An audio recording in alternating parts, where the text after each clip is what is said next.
everybody. I'm Kosmas Alexopoulos. I'm working for the Laboratory for Manufacturing Systems and Automation, the University of Adra, Greece. And I would like to welcome you today to this workshop. Actually, this is a workshop that addresses two very interesting points and that come from two different topic groups within the Adra Association. The first topic that we will discuss today is on generative artificial intelligence for manufacturing.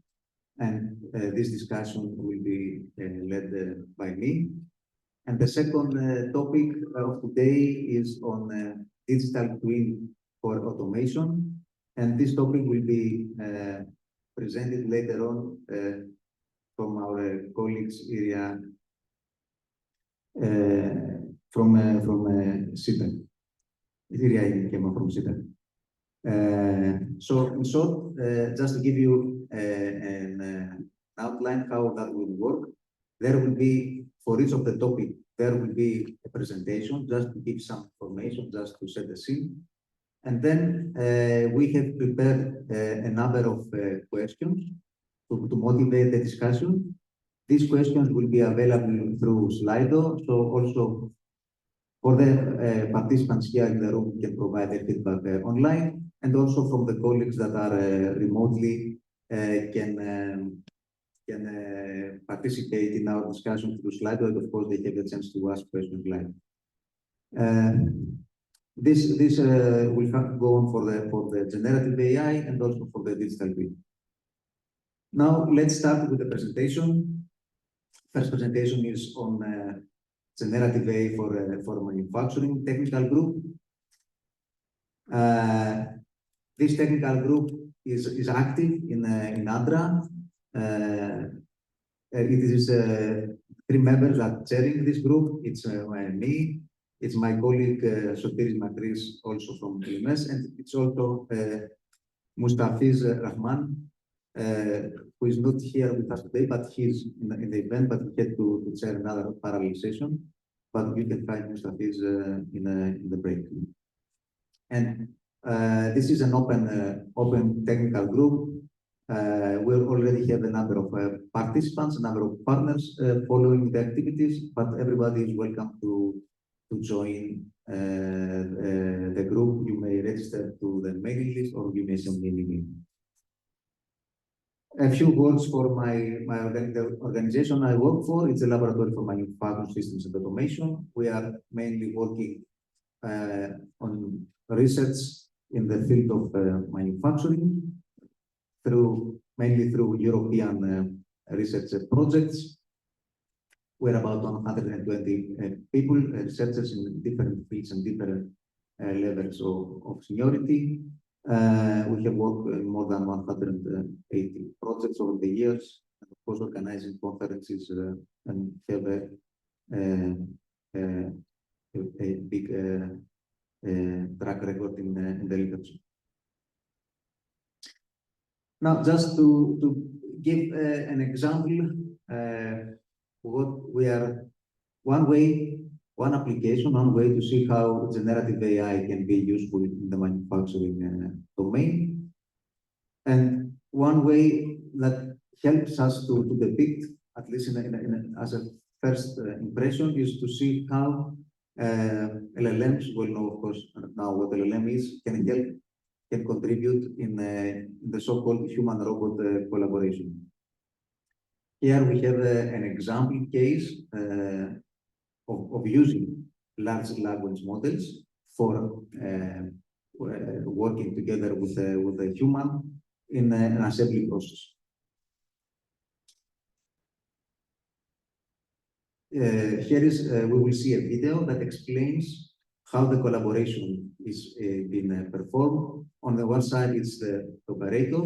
They want to assemble part of an engine.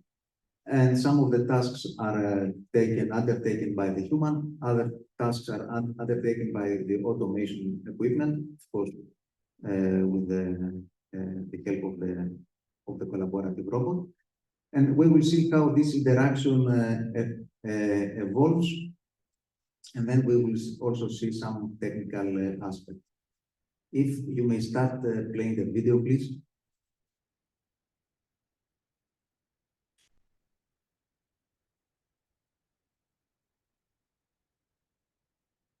Hello, what is your current status?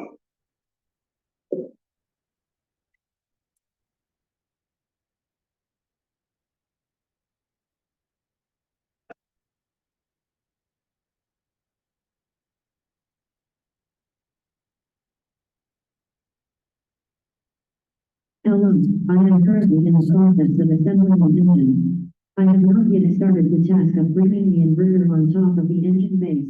Manual guidance to guide the inverter, releasing the inverter, tool change to the screwdriver tool.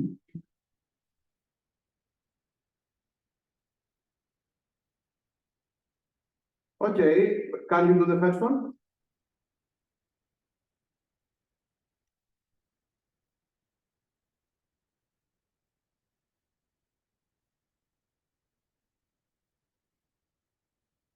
The robot is currently executing the task of bringing the inverter on top of the engine base. Please wait until the task is completed.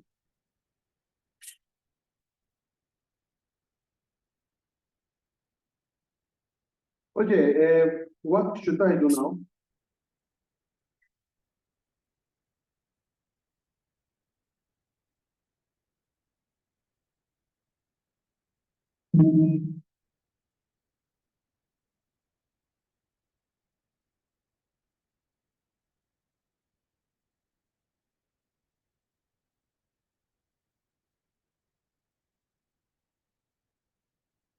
The robot is now guiding the inverter.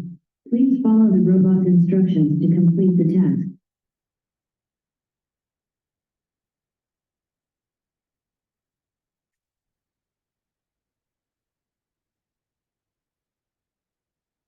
Okay, so this was an example that we saw how LLM can intervene and work together with the human and assist the human in executing the assembly task.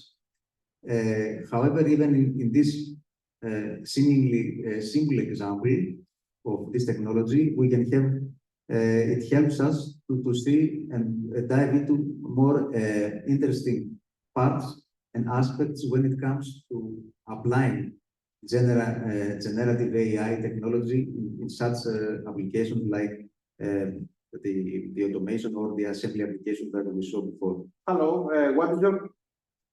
Okay, and this, we can discuss a little bit about it with this scheme that explains how the work is done in more technical terms.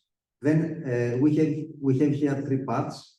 One part is on the very left side are the data. So in order for the AI system to react, it needs access to different types of data that are there in the manufacturing environment. So data referring to the sources, data referring to the processes, data referring to geometry. All this data may come from different databases or knowledge bases or data sources. So to begin with, it's a very first challenge is how to collect this data and how to provide them in an integrated manner as an input to the user. This is not a simple task, it's not a trivial task, because also depending on the case, you need different data sources to be integrated. So we need to identify, to have the technology that helps us to break this barrier and help us to integrate the data that is needed for training and also for inferencing. Then, of course, we have all the inferencing mechanisms that we see in the middle here. This slide presents mainly the inferencing mechanism and doesn't say much about the training mechanism. In there, we need to have the prompt from the user. We have some augmentation on the prompt to assist the system to execute the specific task. And then we have a different type of agents that are specialized in different aspects, such as interacting with the people or interacting with the automation. And then at the end, utilizing the input from the user and from the data, using the RAG technique, it can create a sequence of tasks for the specific assembly operation we're dealing with. And for that, it recommends specific resources to be used or recommends a specific step that follows. And in there, again, we may see important issues such as whether the output is correct. We can trust the output. If it violates any constraints, we all know that the operations manufactured are constrained by several parameters, either technology ones or optimization ones. So we have another challenge that we need to address. And above that, we can also see issues like why not exploiting not just text but other data in order to feed the model.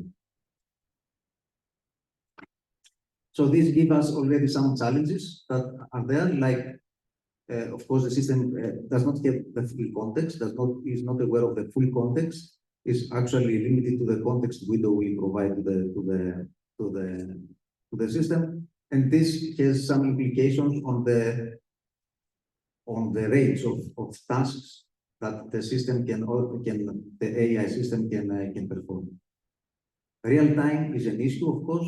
These systems cannot react so well on real time mode, so maybe they are not adequate for real time decision making. And of course, we need to fine tune this system with additional knowledge, maybe new products or changes in the process, and how to include this knowledge in the system is also a challenge. So of course, we need to refine the training methodologies.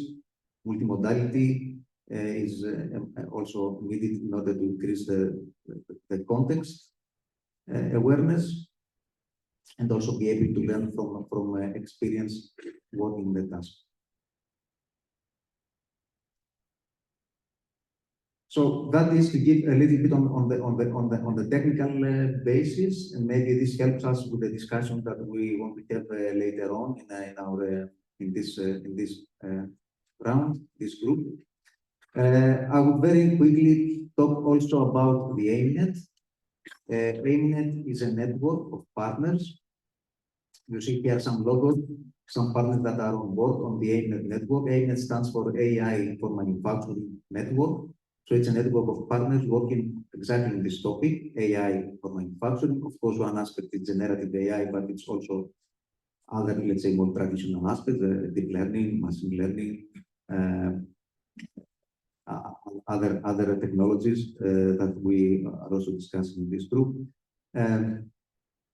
This group started since 2021, and since then we have created a lot of activities, participating in events. We have published a white paper that focuses on deep learning practically back in 2023, and we have organized a couple of conferences on this topic, on AI for manufacturing in the last couple of years.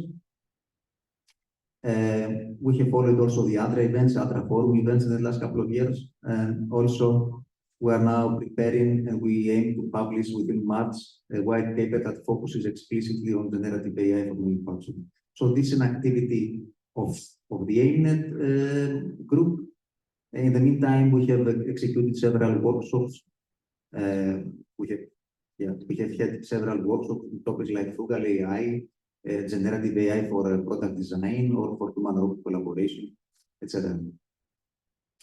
If you are interested also in this, in the activities of this network, please let me know, come to me. We'll be happy to consider it.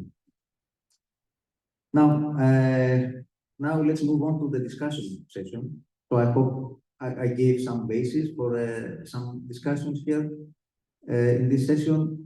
So we have prepared a set of questions that might raise some interest for all of us, and hopefully get some live discussion here. We will go through each one of those questions now with the help of also with the help of Slido. So also for you who are here with us, you can join Slido on this link to provide your feedback. Of course, you can provide also your feedback live. I mean, just raise your hand and let us know what you think. And also this goes for our colleagues that are following remotely. Now I will ask the organizers to jump to the Slido mode, and maybe we could see the very first question, so we can have this live discussion.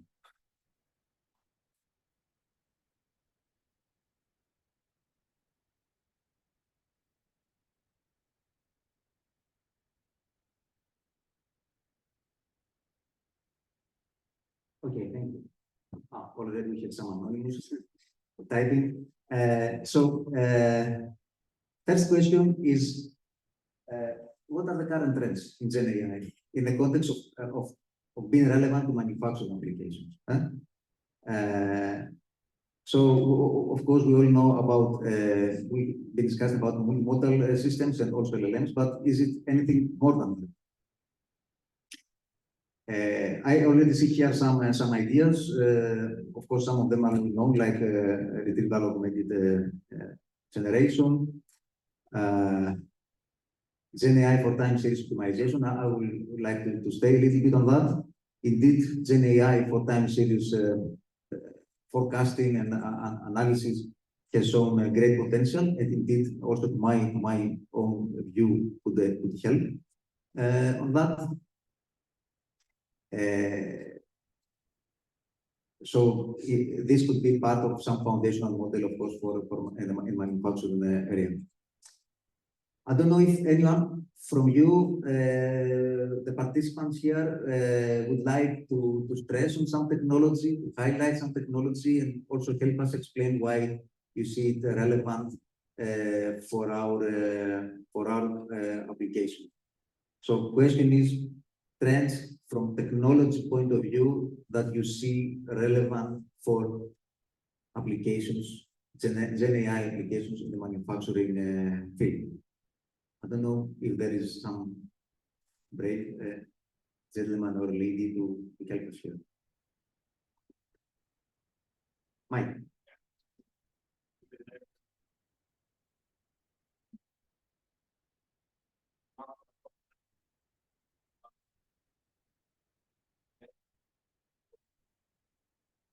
That would probably be helpful. You showed one of the applications there in your one of the slides that you showed. I think that you were able to highlight that on the output side of your model, you were able to put constraints on the output. And I think in terms of when we look at reliability and verifiability, that this is one of the key issues for implementing large language models, foundational models in general. I mean, for non-high stakes decisions and operations, probably fine, but anything that is close to decision making and especially high stakes decisions, you need to have reliability. You can't have an inferencing process that runs a model, or you can't have output that is not within the operational bounds of the domain or the factory. I think this is something we need to look at, and that probably means that you need to think about architectures that are beyond just a single big model and try to come up with some more of a compositional idea. Yeah. Long statement, I'm sorry. Yeah, thanks a lot, Michael. I agree. Of course, we all know the communications, and some outcomes might not be as accurate as we would like them to be. And definitely, we need some mechanism that prevents or help the system recover from such failures or deviations. And this might go, not necessarily within the model itself, but also on the framework that is around to support the model. In the meantime, thanks a lot. I see a lot of input so far. Foundation model as digital twin. That would be an interesting idea. How to utilize foundation model also to act as a simulation and help us with the prediction by taking input. So we see here a link to the digital twin. Maybe you can come up in the next topic on that, on how to link a digital twin with a foundational model. Robot programming using natural language. I think there is a lot of work already done in this area. Maybe now it's even more promising to look into this activity as well. So I don't know if there is anyone else that would like to add something, either from the online colleagues that would like to make an intervention on that, on the technology side. Yes, please. So maybe another interesting trend for apply generative AI manufacturing could be trying to use this tool to empower workers, because sometimes in manufacturing domains, configuration of machines can be complicated and you have to be a technician to do it. And if we maybe exploit the natural language processing and LLMs, we can empower the worker to also be able to customize the process just using natural language, because what you are asking will be then, processed and translate in configuration to apply to the machine directly. So you do not have to be a technician to do it, but you can exploit the available technology to have access to this type of machine reconfiguration.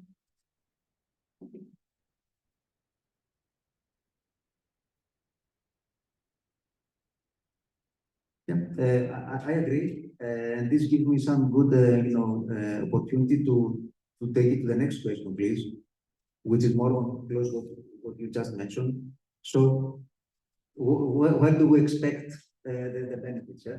What do we expect that which manufacturing processes or business area we think have more chances to gain from utilizing generative AI, and why?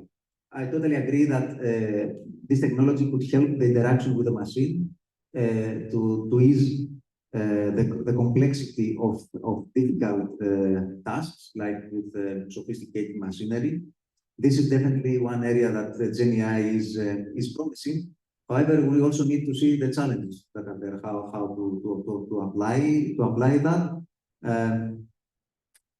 There are both technical challenges as well as other challenges. For example, we need to be certain that we still keep the human in the loop and we still keep the human value there, and not take over the value of human and give it to the machine. I see quality control and inspection. Yes, this for me goes more also to the time series analysis that we discussed before.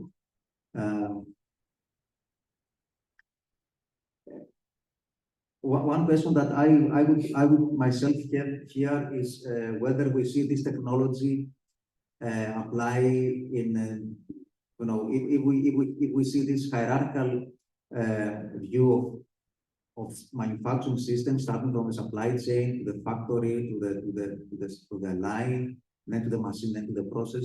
If we think that GenAI has more potential in any of these layers, or it really doesn't matter. For example, maybe accuracy could be one way to see that. I mean, if in low-level operations, like I don't know, some joining process or some welding process, we need a lot of high accuracy, and these models cannot deliver that high level of accuracy, maybe they are not so relevant in this low level of operation. But in a higher level, even with some deviation of some optimal decision, it's still a good solution. Then we may see more chances there. I mean, try to see if the application of GenAI also is linked to the different layers in the manufacturing higher end. Process planning for highly dynamic scenarios is also my favorite one. Yeah, how to take value of the data in planning and utilize it for addressing planning and scheduling in a dynamic manner. Maintenance by less skilled personnel, also more or less of what was mentioned before. It's in the same direction to assist the human. Yeah. I would like to thank you all for this input. This will be very much helpful for the work we are doing in the technical group to compile it and also provide it to the Adra people for the strategic documents they are working upon. Can GenAI solve optimization problem? That's a very nice question. I don't know who asked that. I don't know.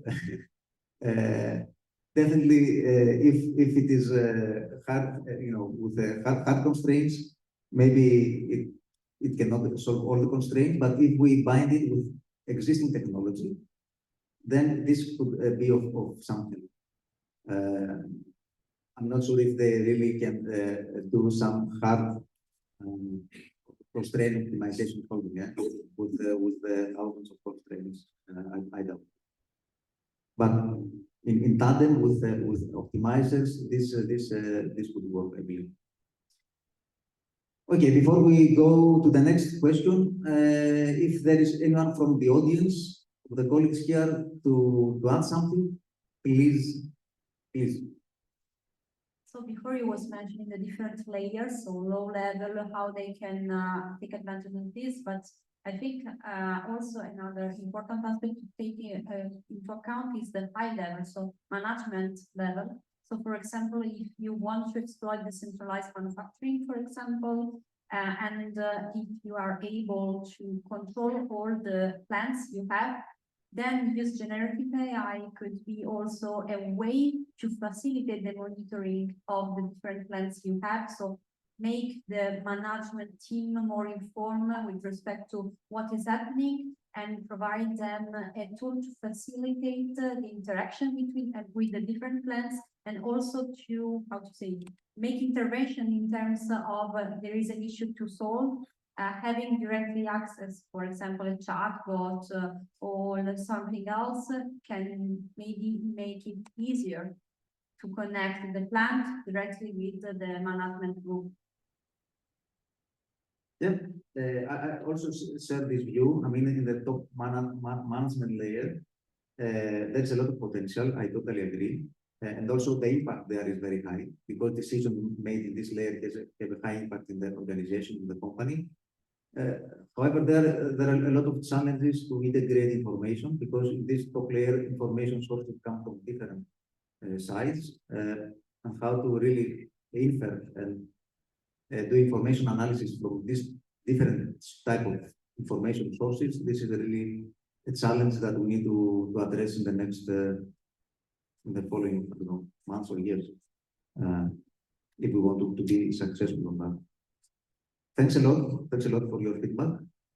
If there is no other intervention, I suggest we move on to the next question. Okay. So far, all well. Please go back to the slide of. Thank you. So we saw some technologies that are promising. We saw some opportunities, but what about barriers? We already discussed some of them. Data, for example. Michael talked about the trustworthiness, how we can trust the outcome. Also, the people are there, and how to to have the right interfaces to discuss, to interact with the people. Yeah, regulation, of course. I was hoping someone would brought that up. Regulation is always our one issue, how to really to have innovation if we regulate so much. I assume most of us would agree on that. I see a lot of interesting stuff. Data scarcity, yes. Data scarcity is an important aspect. But we saw also in the previous slide, synthetic data could be a way around here, but we need to be careful on the use of synthetic data.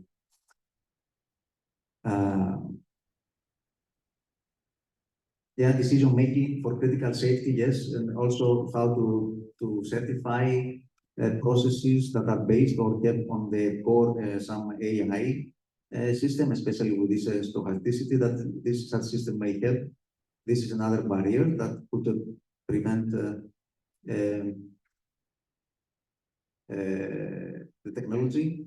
One issue we all know is data, and if the companies are willing to share data, and if companies want to provide data to some cloud providers, some third-party providers to utilize their big HPC infrastructure to train data with this data, this can also be another barrier, because not to forget that in this field, training requires company-specific data, and we may need to have a solutions how to convince people to share data. I mean, companies to share data for that purposes.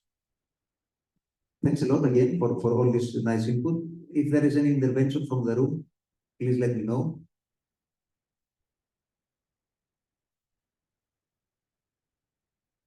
No? Okay. Fair enough. Now we can go to the next question, which is about data. I already made the point. It's important to have data. Companies are reluctant to share data, especially data that carry on some IPR, carry on some corporate knowledge, and then we need to find a way how to treat this data, how to collect, how to cover the data from the company, and also at the same time the data are trustworthy or proper quality and can be effective for the training. Federated learning, yes, of course, it's a solution. We help share model and not the data themselves. Yeah, process on the edge. To be honest, I'm not so sure. I would like also to hear how you think about it. Here we're talking about big models mainly. I don't know if edge computing is adequate for training and fine-tuning. Of course, there can be ways around, like small models, large models. So we need to think about it. Blockchain. It has been a while since I have seen blockchain some reference, but it's good to see blockchain as well. Yeah, data spaces for sure.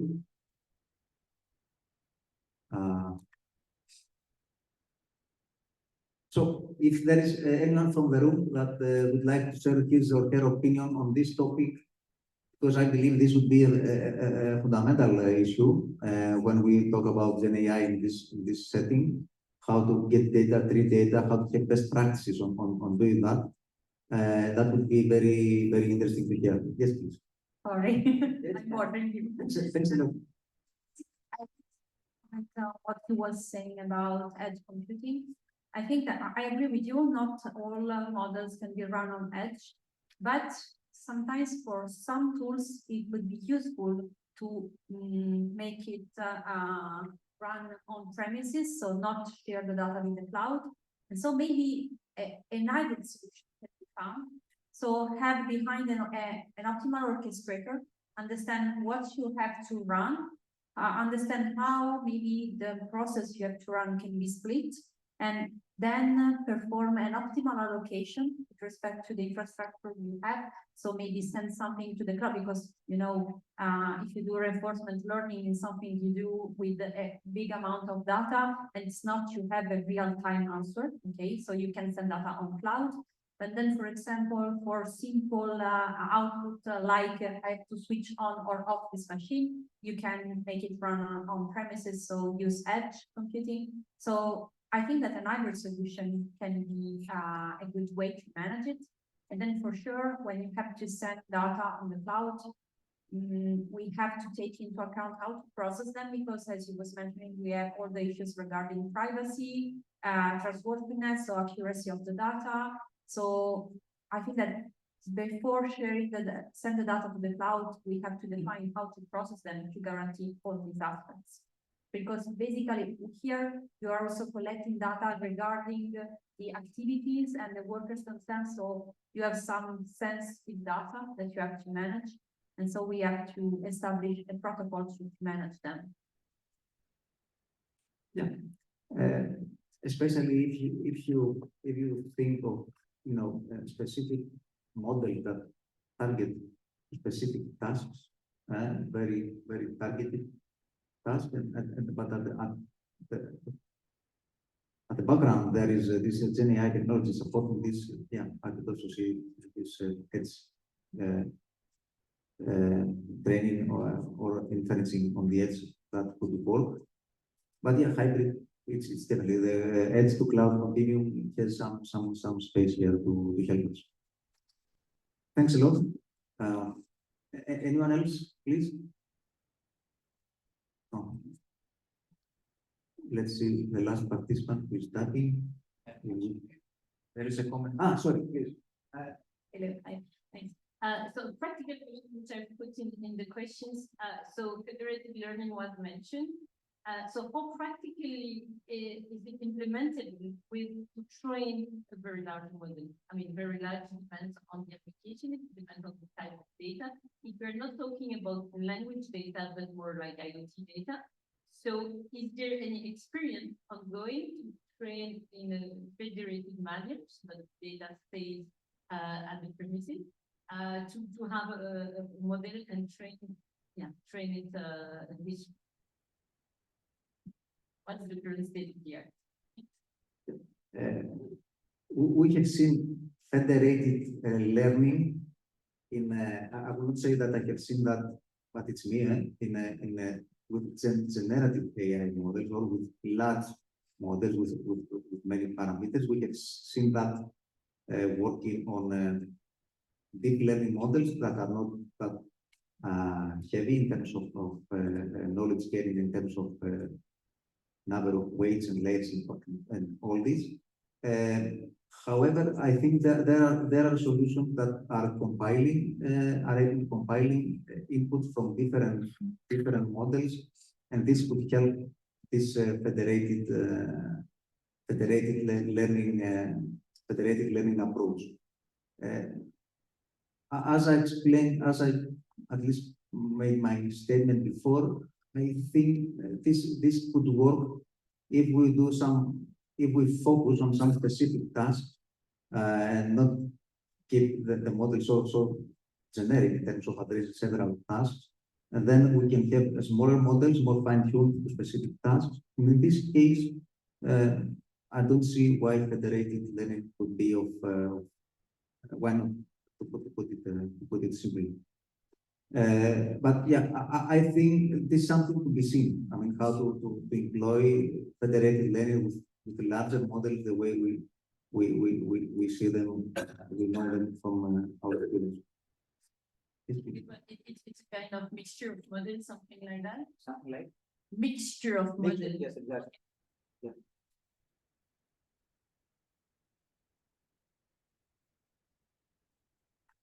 So thanks a lot. Let's move because we have to close because there is also the other session.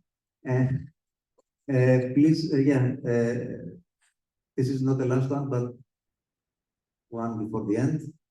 Societal impacts. What risk do we see when it comes to society, and whether we need to have new skills or roles for harnessing GenAI effectively in the factory of the future?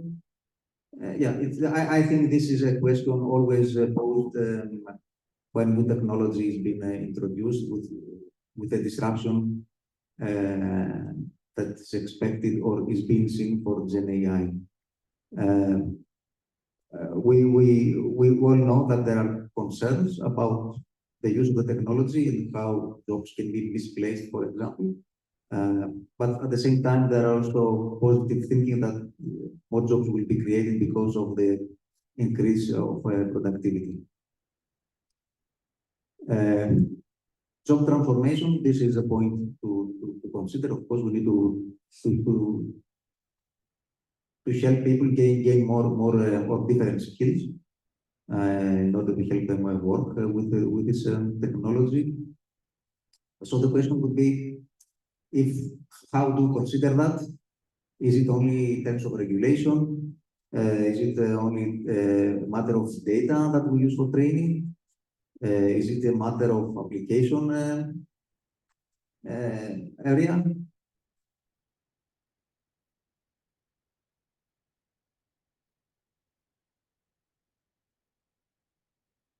So I see some mixed, let's say, feedback, lack of critical thinking. Yeah, this is correct. I mean, this is overall when we're depending so much on this type of technologies.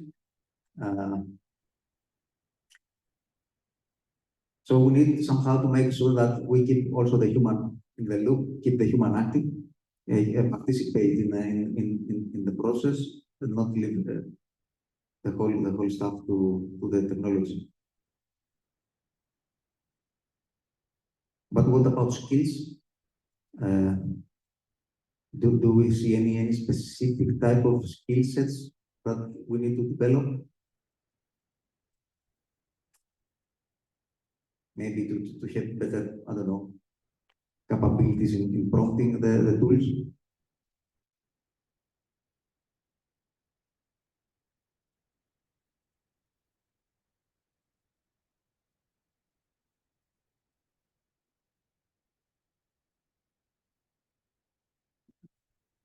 That's correct. In low-cost area, the jobs will become more attractive. I don't know if anyone, please.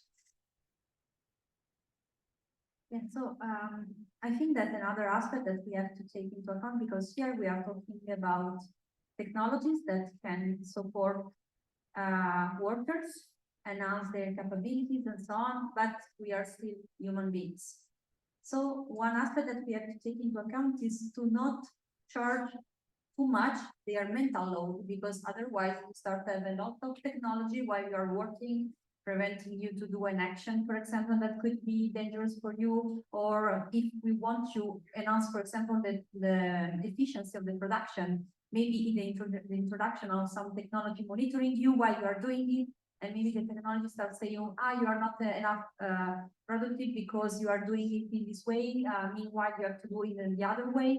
Yes, for sure, that's a support for you. It can support your improvement in terms of quality of your work, but on the other side, you are charging a lot in terms of mental load for the worker. So it's not for me only a matter of privacy, security, and so on, but also find the optimal threshold for which, okay, still, if you stay below this threshold, the technology is helpful and it's not substitute the human being. But if you go over this, you are overcharging the mental load of the operator, so it will be more stressed, unhappy, and so on. And so basically you are trying to replacing the human being, and so you are not putting the human in the center of the loop, but just replacing it, trying to control it, him as it was a robot at the end.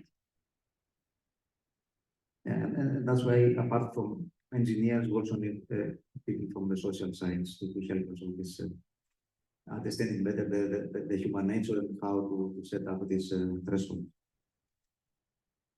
Okay, I feel I should be a little bit in a hurry because I have taken some time from my colleagues. So let's go to the last question, which is not much on the technology itself, but on us. What should be the partnerships or ecosystems that could help to accelerate GenAI adoption in manufacturing? Of course, we know one ecosystem it's us, it's Adra.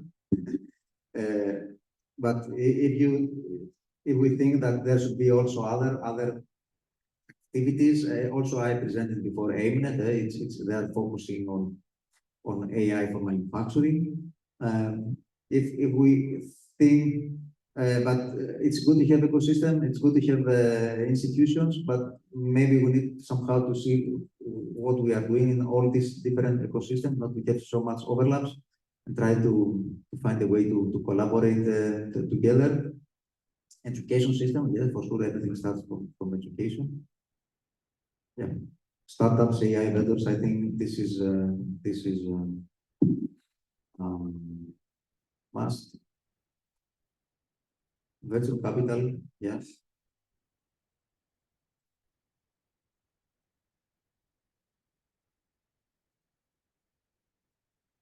Of course, there are other ecosystems. Most of us know about the digital innovation hubs that could also play a role there. Competence centers, also relevant. Manufacturing associations. Yeah, that's good when it comes to listing. One question would be how to utilize all these different ecosystems. Maybe we don't have answers here, but maybe we can think about it. Create a list, have something there, and then see how we can utilize and take the best out of it.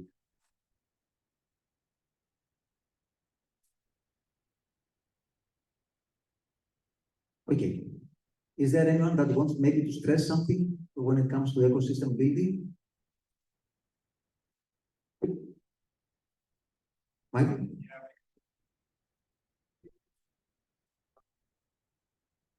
In my comments here, that it's what you currently find is that most generative AI models are very generic, overly generic, across almost every imaginable domain. And I don't think there are enough specialized models, specialized platforms that integrate these generative AI models and focus them on manufacturing workflows or manufacturing applications. One that comes to mind that I know of is Intrinsic, for instance, in Germany. I think that tries to integrate generative AI for robotic applications. So that's a bit of a focus, not exclusively on manufacturing, but more focused application. Whereas most of the other models, at least as far as I know, are overly generic. Maybe one way is to utilize these different ecosystems to help us with this vertical integration of the technology in specific areas. This would be a way to see this landscape. Actually, the plan was to have some Q&A open question session, but I will leave it to the end. Now I will give the floor to you with the digital twin for automation topic, and then maybe we have some time at the end. We can have some open discussion for both topics. Okay, thanks a lot.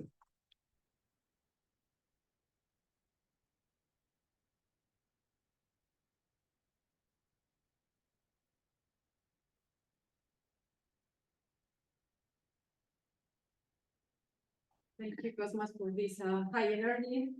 Would like to introduce you digital twin topic group. Slides, please. So digital twin topic group is in Adra. I'm going to yeah, okay. So this is the QR. So if you want to join us through the form, please scan it and come to contribute, because I also will going to show you a QR at the end of the presentation. But we are doing a roadmap for short, medium, and long term. So it could be nice if instead of complaining, we contribute and we do the things different, and we contribute to the future of the industry. So please join us later and try to help us to establish this roadmap for Europe. So, okay, yes, I'm going to introduce CTAG, where we are, Iria and we are working. CTAG is a research center. We are located in Spain, in the north of Spain. We are more than 1,200 people. And the reason why we are leading this topic group is because we have a wide experience in implementing digital twin in industry. So we are not a regular research center working in research lines. We are more closer to the industry, and it's for that that we know the needs, and we are working the challenges that the industry has. So let me introduce you Iria Galines. She's an engineer in the manufacturing department, and she is one of the experts in digitalization, and she has a wide experience in implementing digital twins for industry.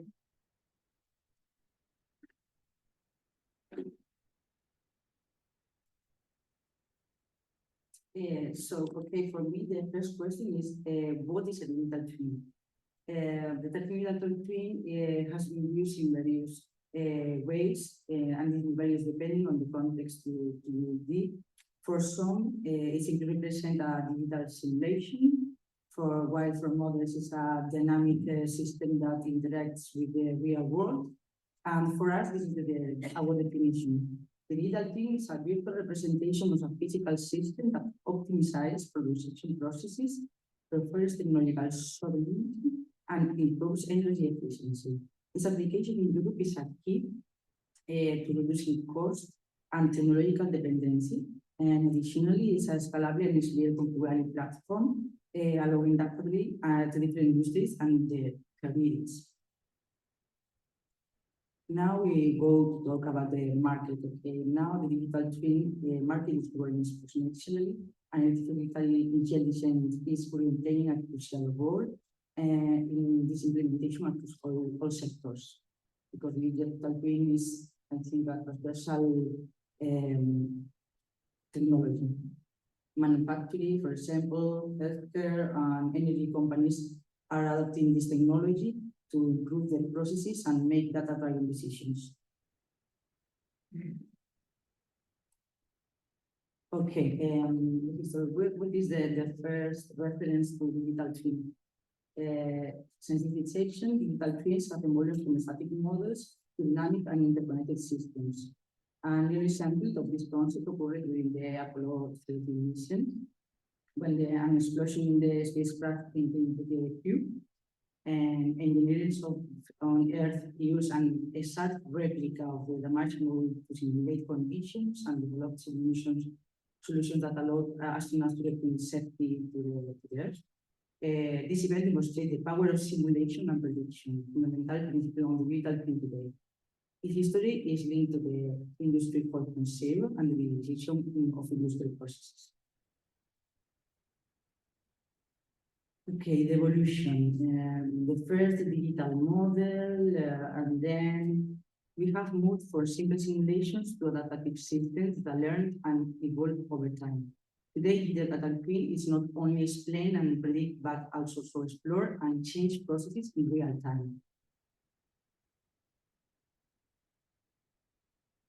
Okay, what about the applications? It's a transversal technology. Digital twins has application in manufacturing, in healthcare, in smart cities, in aerospace, in agriculture. The flexibility makes them an essential tool for resource optimization and operational efficiency.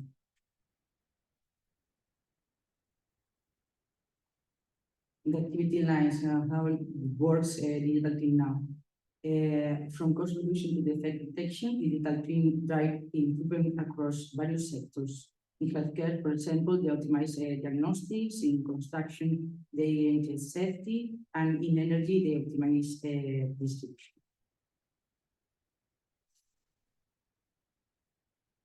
about the technologies. Technologies works in digital twin. Implementing digital twin requires the integration of ITO devices, the data analytics, and artificial intelligence, and blockchain. This technology enables transformation of data into actionable information.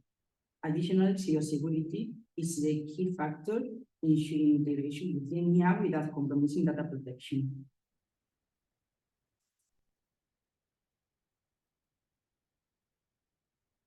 Why is digital twin necessary? The growing complexity of industrial processes demand tools like digital twins. For automation to robot simulation, this technology ensures efficiency and competitiveness. They are fundamental to improve manufacturing and logistic processes, integrating simulation, prediction, and AI.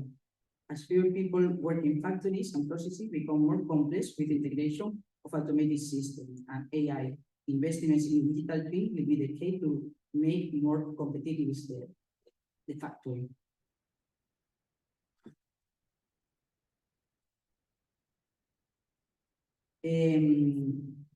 Why is a digital twin necessary? Because a digital twin is necessary to manage the different types of robots currently found in factories, from collaborative robots to autonomous systems. Simulations and predictive analysis automates their performance and ensure the efficient integration into production processes.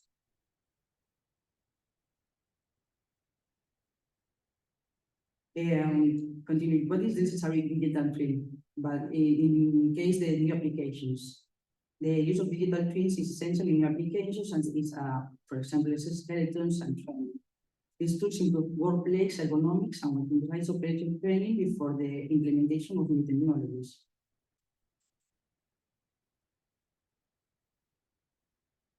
Okay, now we talk about the challenges of the implementing digital twin in industry. We're focused on factories because they provide models that can be exploited to any situation.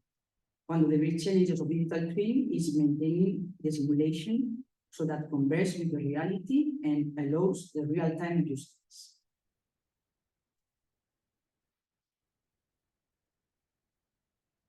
Another major challenge is updating software and hardware, which represents a significant cost of the companies because the companies have machines, and upgrade this software and hardware is very costly. Another challenge is standardization of the systems. Another important is the different programs and the languages used in various factories to ensure compatibility and operational efficiency or make the digital twin works. Another challenge is the passport, the product passport.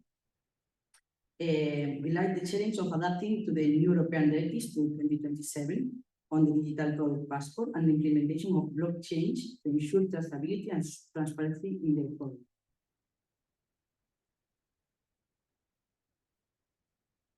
Another challenge is cybersecurity. With the high volume of data generated by the companies, one of the main challenges is the effective implementation of cybersecurity in organizations.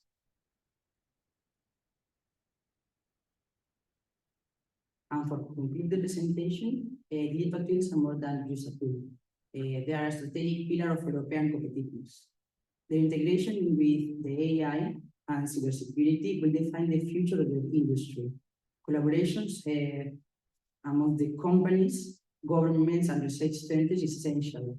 And compatibility with other topic groups is the key to foster synergies and accelerated adoption of this technology.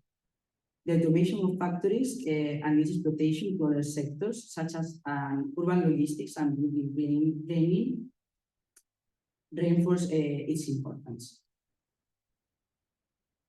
And digital twins will change the European landscape.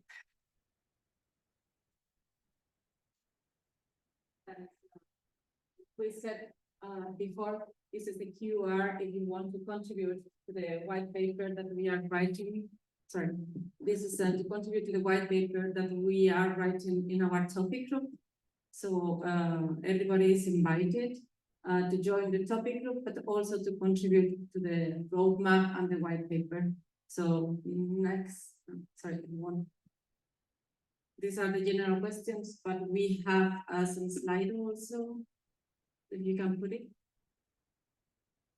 We have some questions. Let me ask you, how many of you are coming from industry here? 1, 2, 2 people. From research centers? 1, 2, 3, half. And universities? 2, only 2. Okay, it's good. We really need more industry in the topic groups in Adra, I guess, because we are working to increase the European competitiveness. So please, people from industry, if you are interested, please join the topic group. Can you move to the slide, please, for the people that also are watching remote? So let's start with the same first question that Kosmas had. So what are the current trends for digital twins in the context of manufacturing application that we should be aware of? We'll hear some examples, what we are open. And someone on the audience wants to contribute also.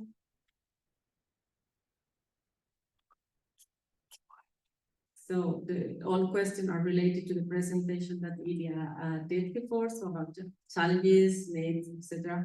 What the current trends for digital twins, what are you considering?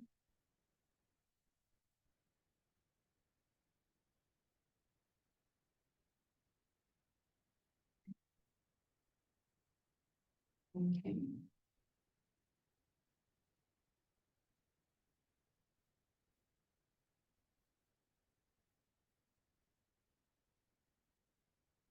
Process estimation, optimization, yeah. Integration of artificial, yeah, sure. We are hand in hand with artificial intelligence. Interoperability is one of the main concerns also. 3D reconstruction, nerve goes in splitting. We haven't talked about that. And it's also important. Data analytics and visualization, yes.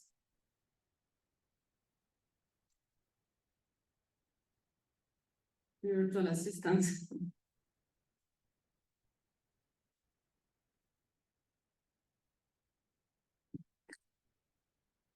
Someone here in the audience working in digital twins, directly involved? Do you want to contribute, for example? What are the current trends? And you are also working from the industry, doesn't it? For Siemens. Yeah. Can you? Siemens, yeah. But can you talk us a little bit more about what is Siemens doing in digital twin, for example? What examples? Yeah. The microphone.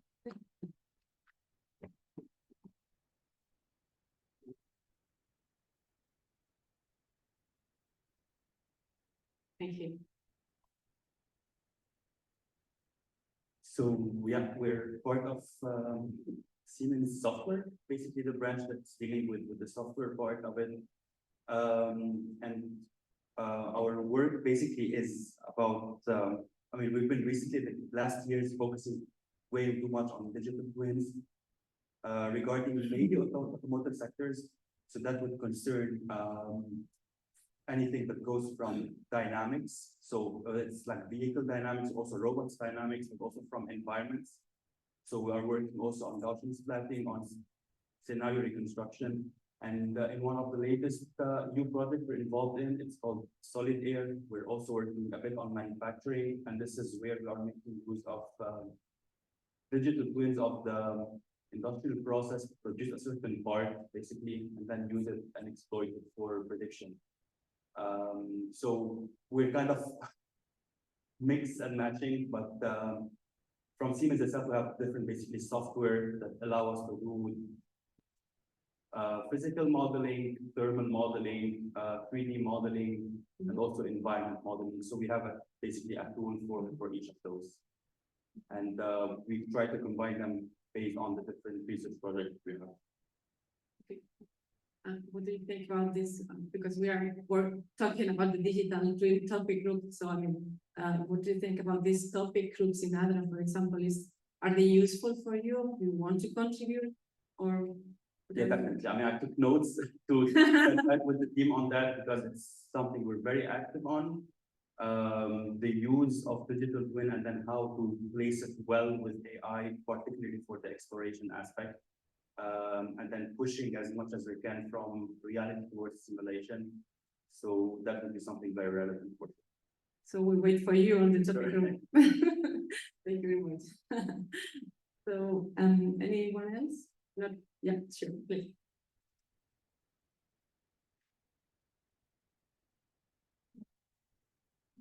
I'm not from industry or from academia, but yeah, we are working very close with the industrial partners. And one of the, let's say, the main trends we are now facing is related to, of course, with the how we can semantically connect the digital twins about interoperability, but not only about that, but also how we can connect them in an appropriate way to provide answers for a given purpose.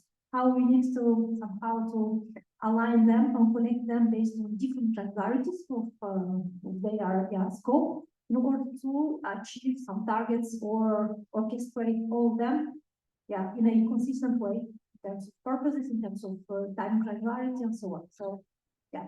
You are also doing in our group. Yeah. Thank you. I hope so. Because we have regular meetings, just for everybody to know. More or less in each 15 days, we have a regular meeting. We are working on the roadmap that you can also check on the QR.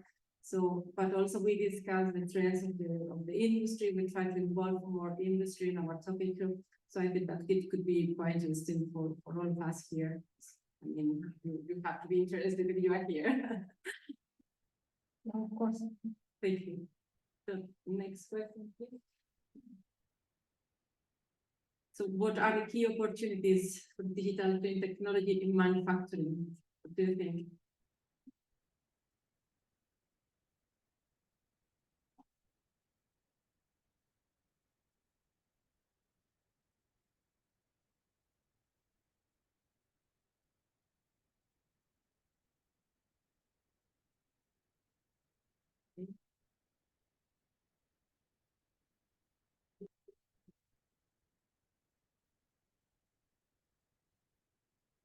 Sure, please, thank you. Yeah, of course, I think the digital twin technologies can, of course, cover the predictive, prescriptive capabilities and so on, but one of the key opportunity provided by digital twins are the sensing and the track and tracing capabilities that allow after that to well inform the different decisions.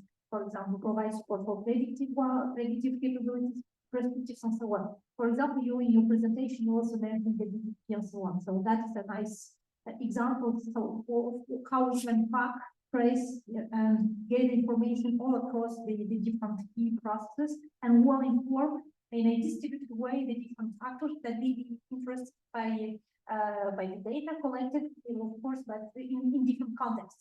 That is one of powerful capabilities offered by digital twin. Tracing, sensing, and using information based on purpose. So, Yeah. thank you.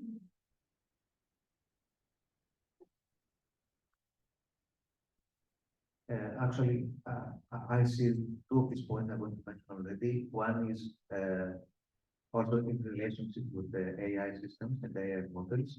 Digital twin can help us with the validation process and help increase the trustworthiness of AI models. This could be one way to see them. And also, I see that already there is the generation of synthetic data that again can be used for training purposes. So yeah, if we see that in view of this AI, evolution, I think they can play a very important role, the digital technology. So, thank you. Anyone else here? We see simulation, output validation, and domain constraint provision in artificial intelligence, evaluation of systems before integration to evaluate the behavior, domain knowledge infusion in artificial intelligence models, process and machinery optimization, and generation of synthetic data. Yeah. So we go to the third one. What are the challenges for the digital twin technology in manufacturing? What do you think? Interoperability and standardization, data demand. I mean, for Siemens, I don't know if you agree, but to talk all the same languages could be also beneficial. I don't know from the business side if it is beneficial or not, but to be able to buy some different robots and to talk the same language would help the industry. I don't know if the business side is complicated in that side, but we also have in Adra one standardization topic group. So as you can see, digital twin is quite transversal and horizontal to all of these topic groups like GenAI, for example.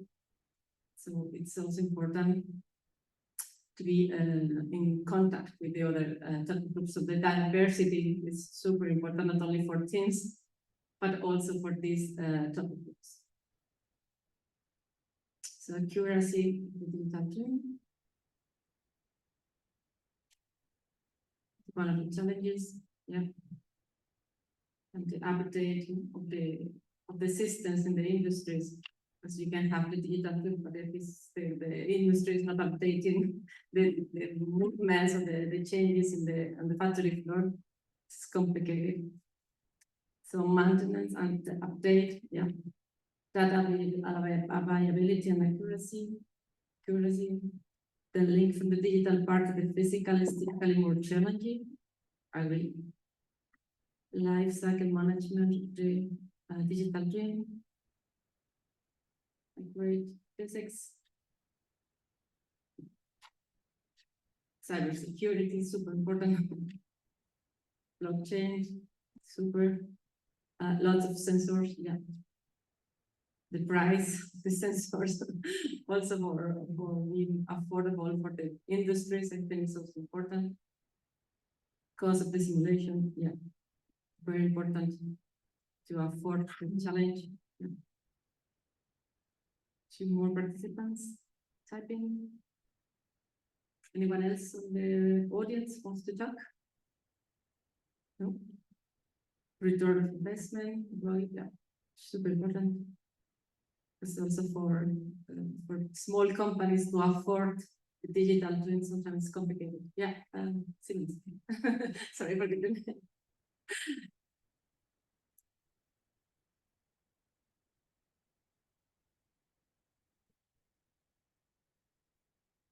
Yeah, I think one of the main challenges now is for systems that already exist. Taking our example, we deal with cars a lot. It's very nice that we can reuse pre-existing models and then automatically update the digital twin based on new influx of data. But the challenge, I think, is when you have a completely new system and then you will try to build it, whether you go fully in a data-driven approach, whether you do a physical-based approach, a combination of them.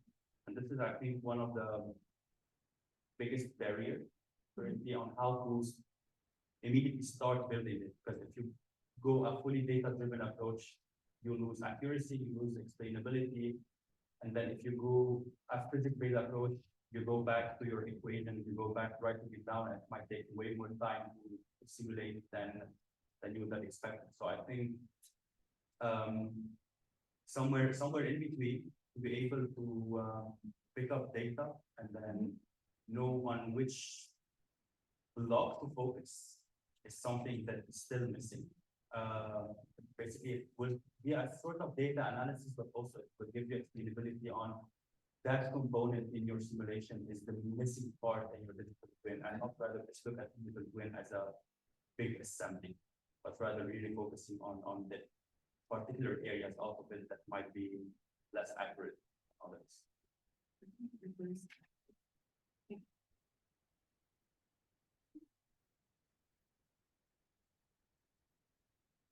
Some engineering practices for creating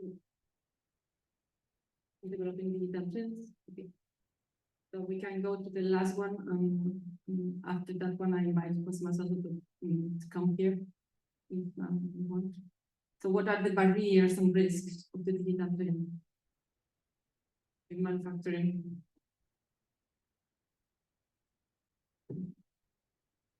Regulatory ethics, cybersecurity, accuracy that we said before.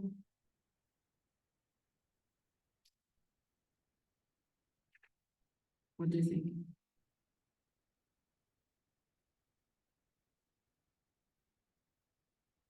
Yeah, ask in Siemens, for example, how many people are you involved in digital twins? Which is big team, for example?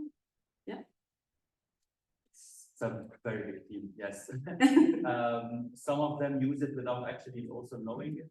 So that's adds also on the count, but yeah, not less than 300 to 500 people actively working on simulation of the twins. So it's some of them as users, some of them on development, some of them on promoting it. But yeah, we're many people. And you work hand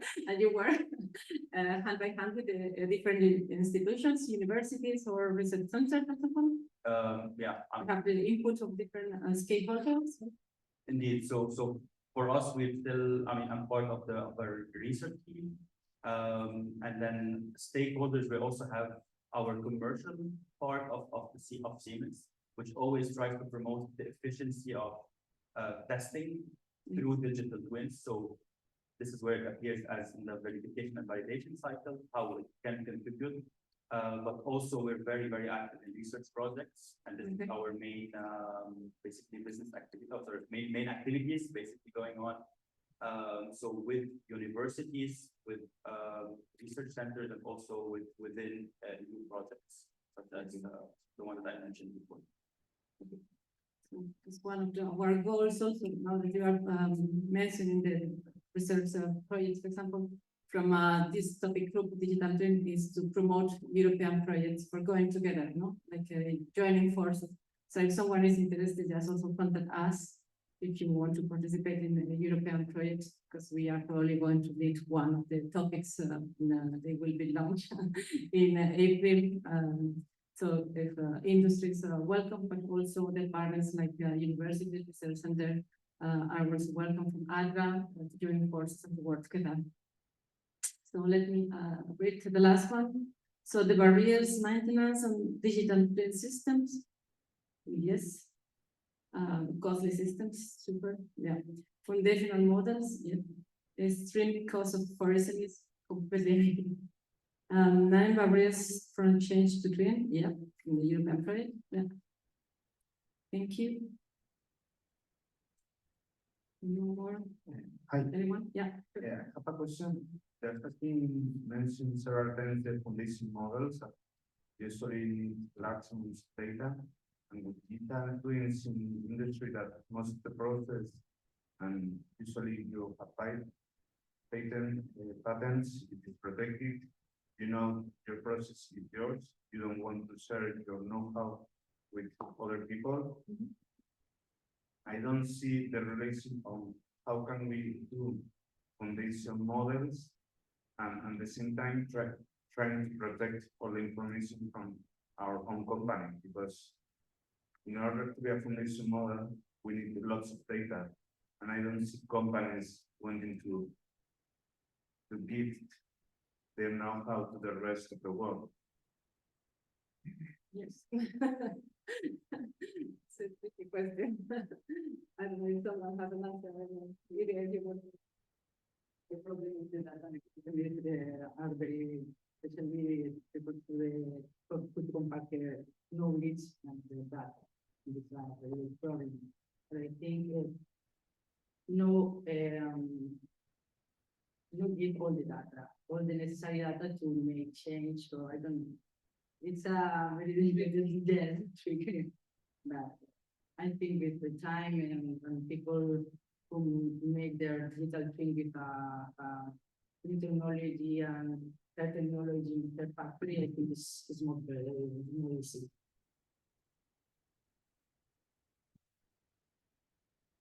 But I think we only have 5 minutes more. Kosmas, I don't know if you want to come with us, and if someone else has another question, we're open.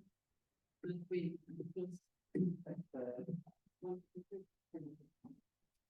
Thanks a lot, Gema and Iria, for that. We said that we can have now actually 5 minutes left.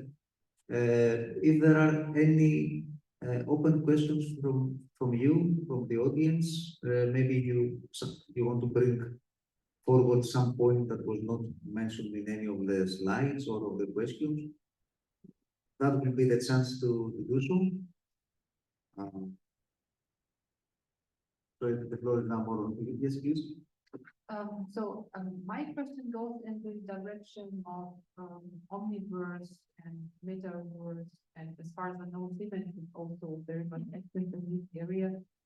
Whether you have also collaboration with Iria on Kosmos, and whether you have some experience in collaborating on this platform.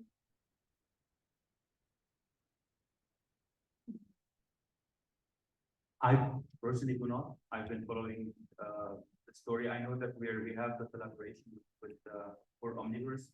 I don't know if there's anything for Cosmos, but the whole story still builds on basically how people are using, for example, physics informed neural network, where they add a bit of knowledge for prediction. Now they are trying to make it bigger, and they use a full simulation model as a physics prior, basically.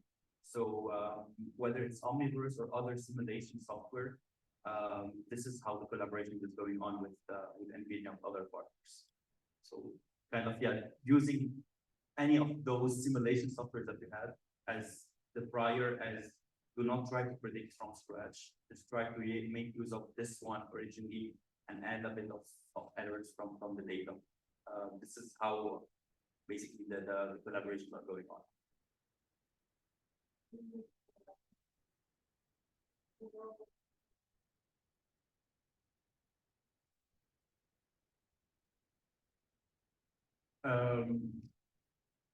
I don't think they will replace, because they actually have a digital twin within them. So if we take the example of the Omniverse, it's built upon an environment digital twin, and then you add more functionalities on top of it, which is, for example, for synthetic data generation with new scenarios, with new conditions, with basically unseen cases. But it builds upon a digital twin at the root of it. So no, I don't think it will replace them. Maybe the wording would be different, but at the core of it, if you look at really the actual definition of what a digital twin is, no, they are still employing it within it.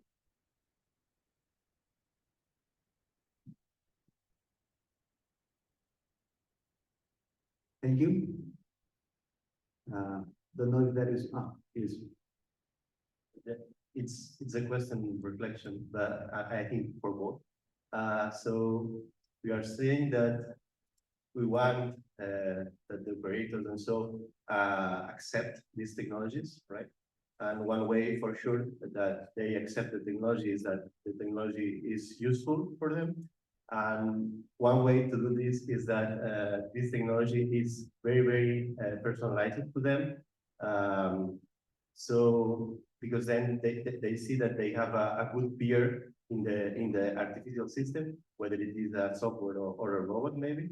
But then how we can do this? Because if we want this technology to be really adaptable to each person, we need to take a lot of data of persons, and this is a problem, of course.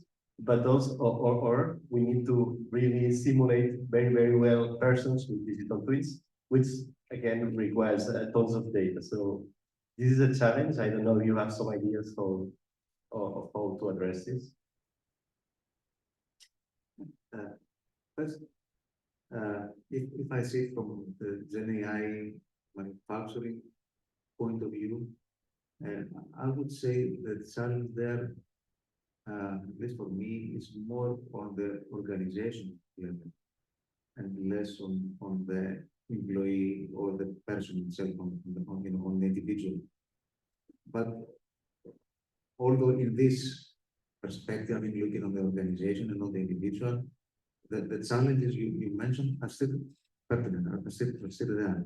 And we discussed some of them already, like how to get data, if they're willing to get data, or all these discussions are there.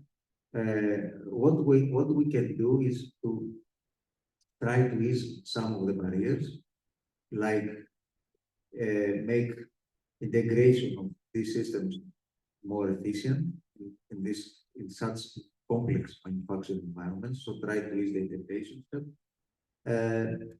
And then, of course, when it comes to data, yeah, we talked about edge computing, or local computing could be a way around, or take really data that are needed for a specific tasks.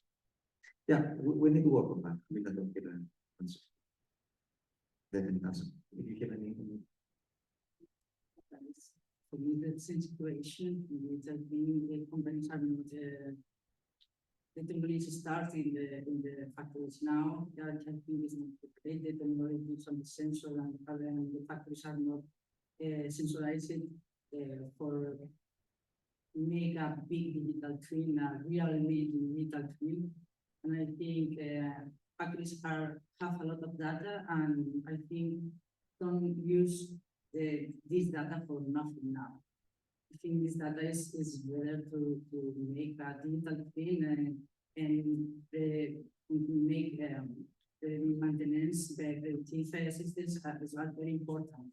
But I think now it's a very low stage to implement and use. Cybersecurity is very important to manage this data, and I think factories are not prepared. It is not prepared, but I think it's great to give this data. And for GenAI and for digital twin, that is very important.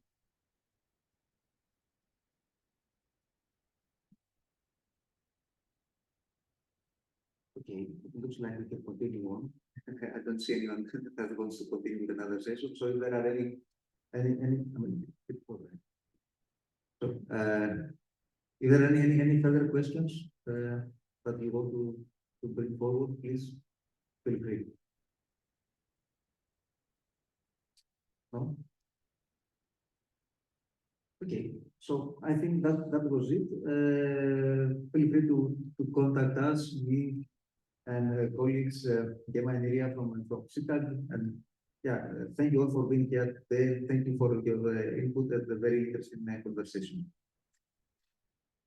The closing session, GenAI moved to AI strategy, how to use sustainable European. Let's invite back all of our topic group leaders to give us an overview of what we discussed during the sessions. I'm going to hand over to Emanuela Girardi as its president to moderate the discussions and then introduce on the topic we released together with Cecile. We're going to have a bit of try to have a bit of a discussion and close the event.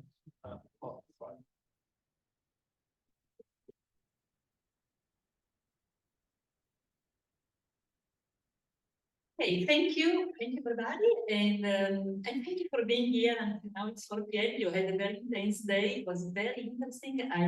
I could join just a couple of sessions, but they were really very interesting. So I think we should start so that we have the debate afterwards. And I'm calling on the topic leader of the topic groups who were present today at the session.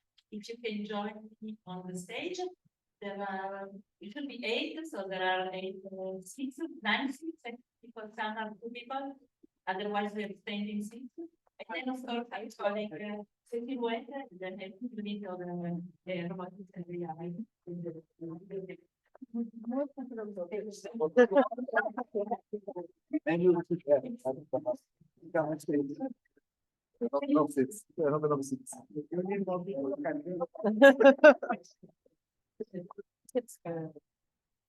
You lay on the ground, on the floor, and be like, yes.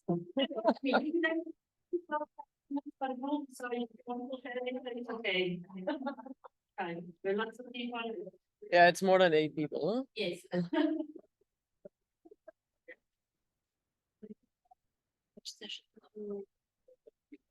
Which session did you attend? I attended this one, the one on manufacturing video again. By the way, much better than the one of this morning. Thank you, because I It's the take people. in the discussion were really very interesting. Because the one of this morning, Very strategic, but I think also very that practical. So been much more provocative, get and I think that Yeah. more, many more insights. Were very generalist. And the one of this afternoon was very good. Very good. We all saw the speech of Mr. Draghi, the President Draghi yesterday, European Parliament, when somebody asked him, what do we have to do? And he said, just do something. Just don't say, no to this, no to that, not to the other thing, just do something. And I think that today here we are really doing something.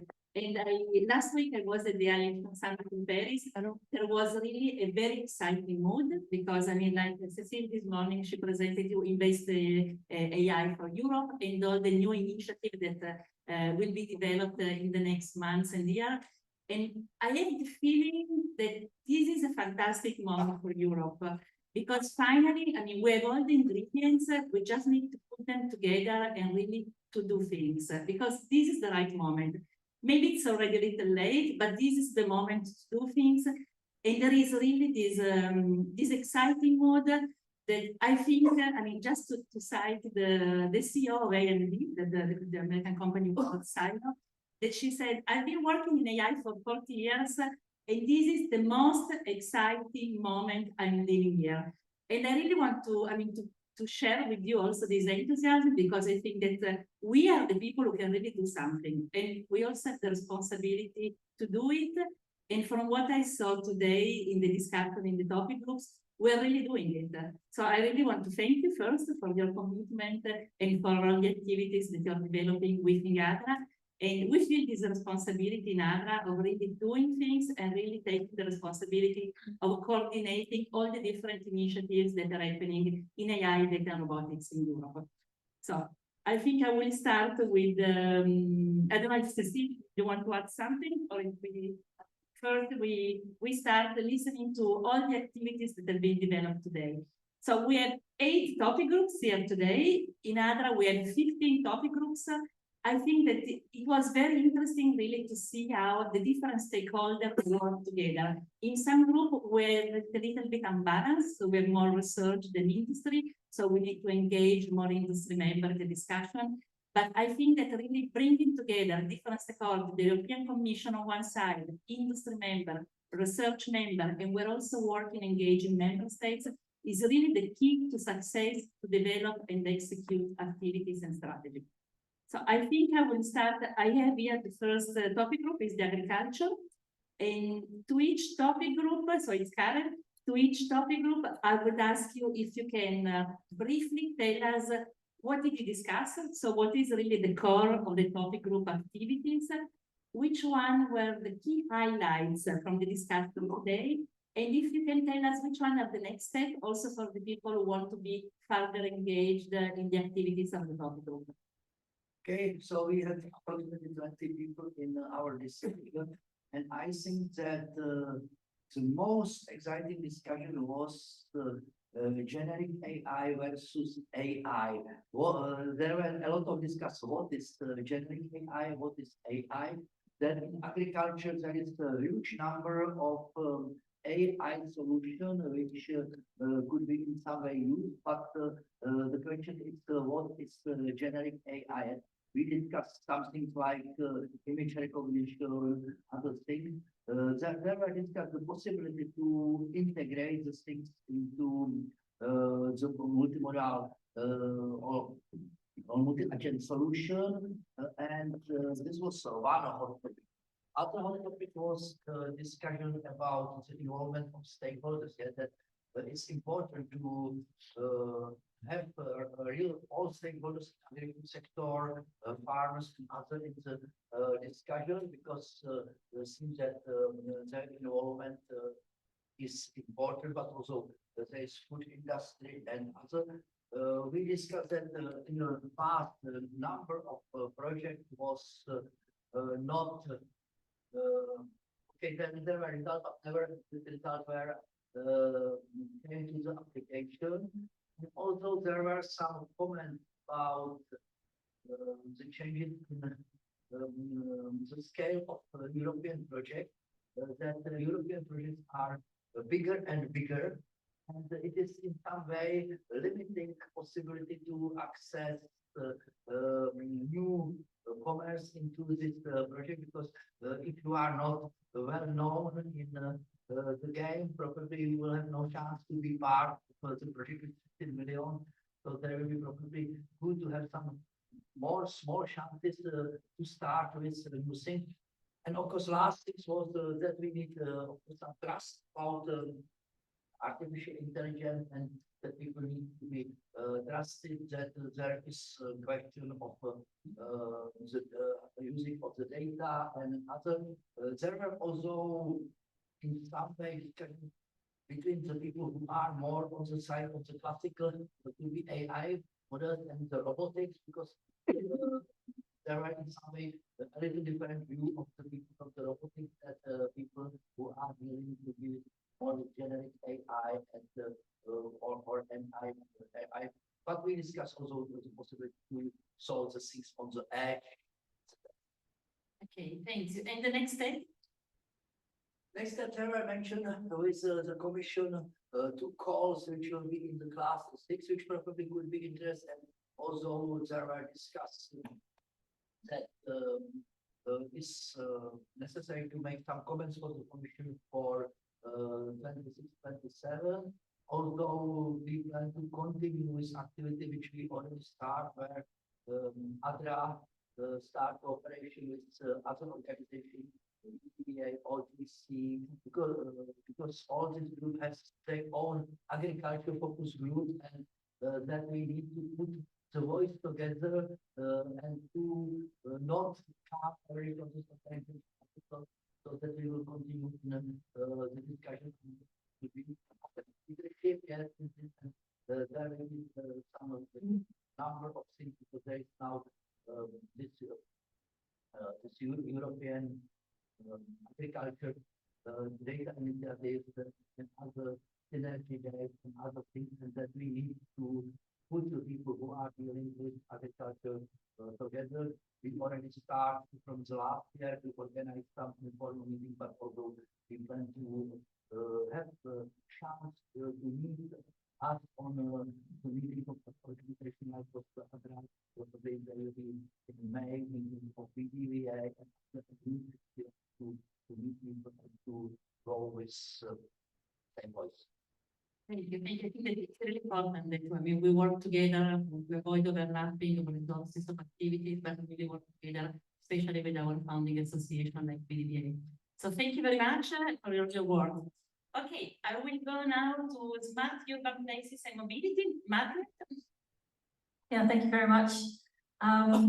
We discussed on one dot of the horizon, which is quite close to the core of the whole topic group, which is on an overarching mobility system with systems optimization, including connections and collaboration with other sectors like energy, health, and urban planning, because you can't see them as separate systems anymore, I think. We dived into transport efficiency, real-time data analysis and optimization, demand-responsive transport and multimodal offerings, energy grid integration, including predictive charging schedules, and digital twins in urban planning, congestion mitigation, and urban resilience. That was kind of the framework that we had to set the scene for our dot on the horizon. Then we discussed which are the essential elements that we have to take on board when detailing this dot, and also the steps towards reaching the dot. And it was nice to hear that we have a new buzzword. I think in 2 years' time, everyone knows the words co-livement, but you have different types of users of the same system. So in an urban city, in an urban area, there can be tourists and citizens, but it can also be people and goods who both to move along the city, through the city. So that was for me a highlight that we have a word for this, and then we can work with it. It was stressed a couple of times that we need a holistic approach, an ecosystem, the whole value chain, which is quite diverse. And we need good storytelling to tell all actors involved and end users involved what this can mean for them. What is the benefit of doing it like this in a European way? What does it mean to you? And also have a focus on business models, because we can focus much on what will be societal benefits, we discussed as well. But at the end of the day, it will be a lot of companies with things in the market, and they need a viable business case to do this on the long term. That's something we need to avoid that users have a new app, a new system, a new service every 2 months, but that's not going to fly. 8 more pages. Then of course we talked about some challenges that we need to overcome, and I think those will be the same for many of the groups, like interoperability, and the data exchange, but also data for training.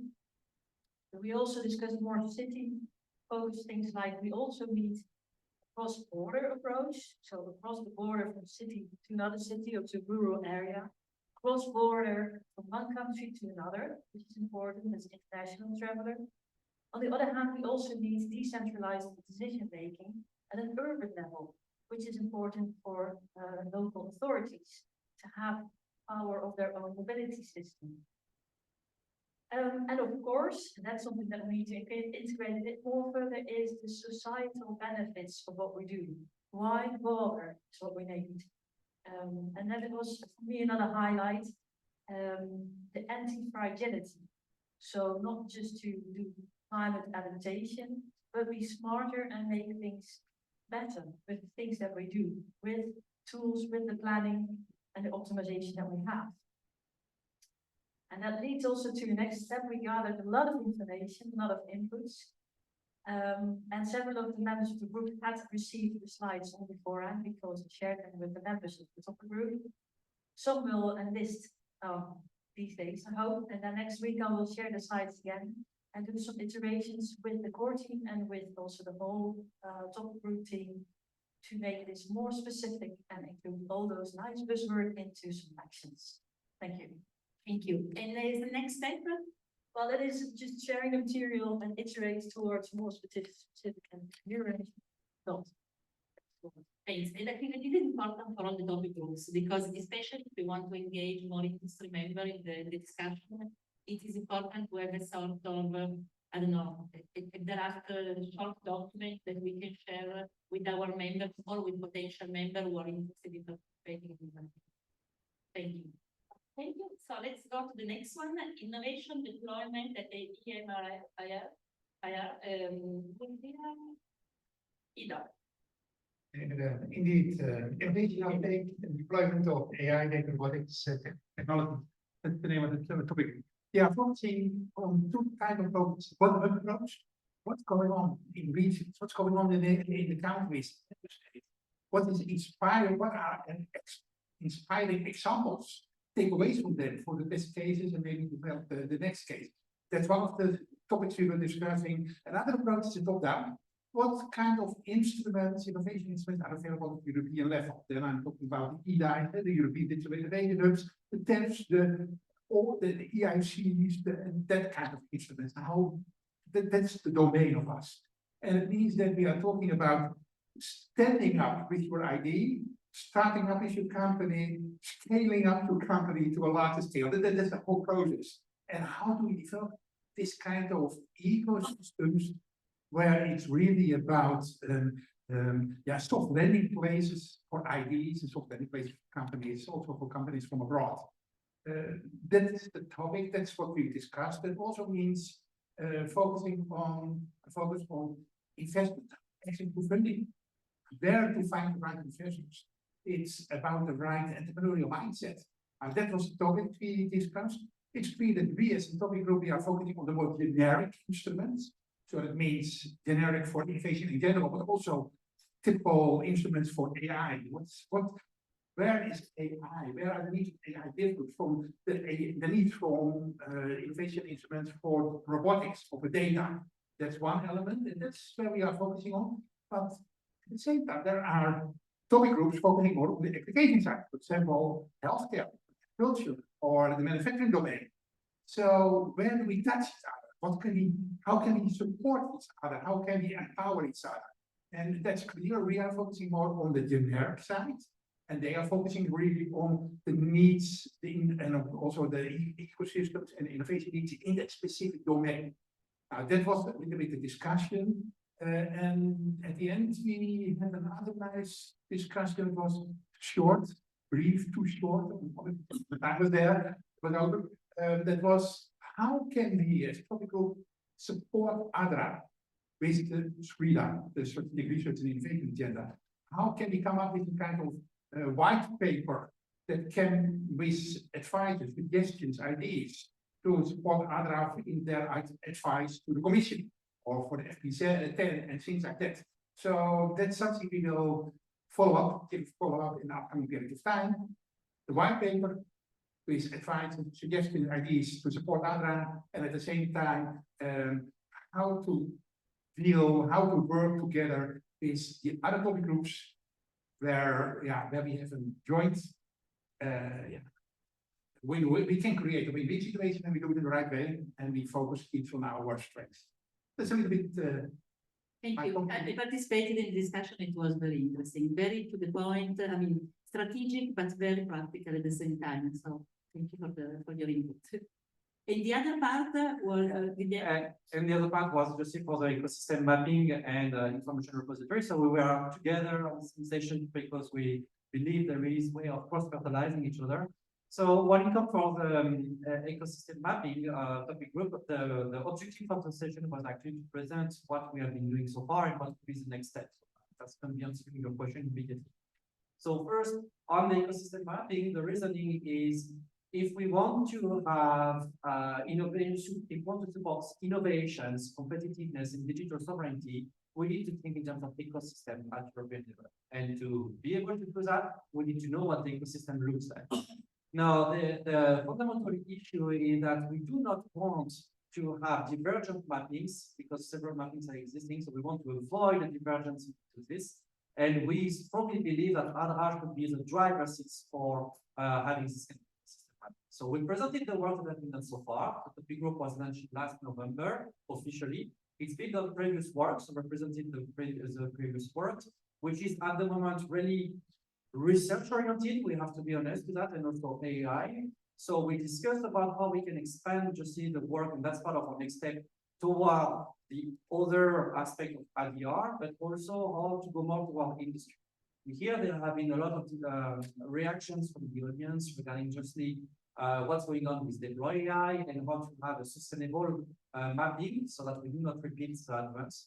So the discussion was actually quite energetic to some and in terms of next step, what we know and be sure to be doing is we're going to consolidate the governance of the topic group, and actually here is a call for all of you.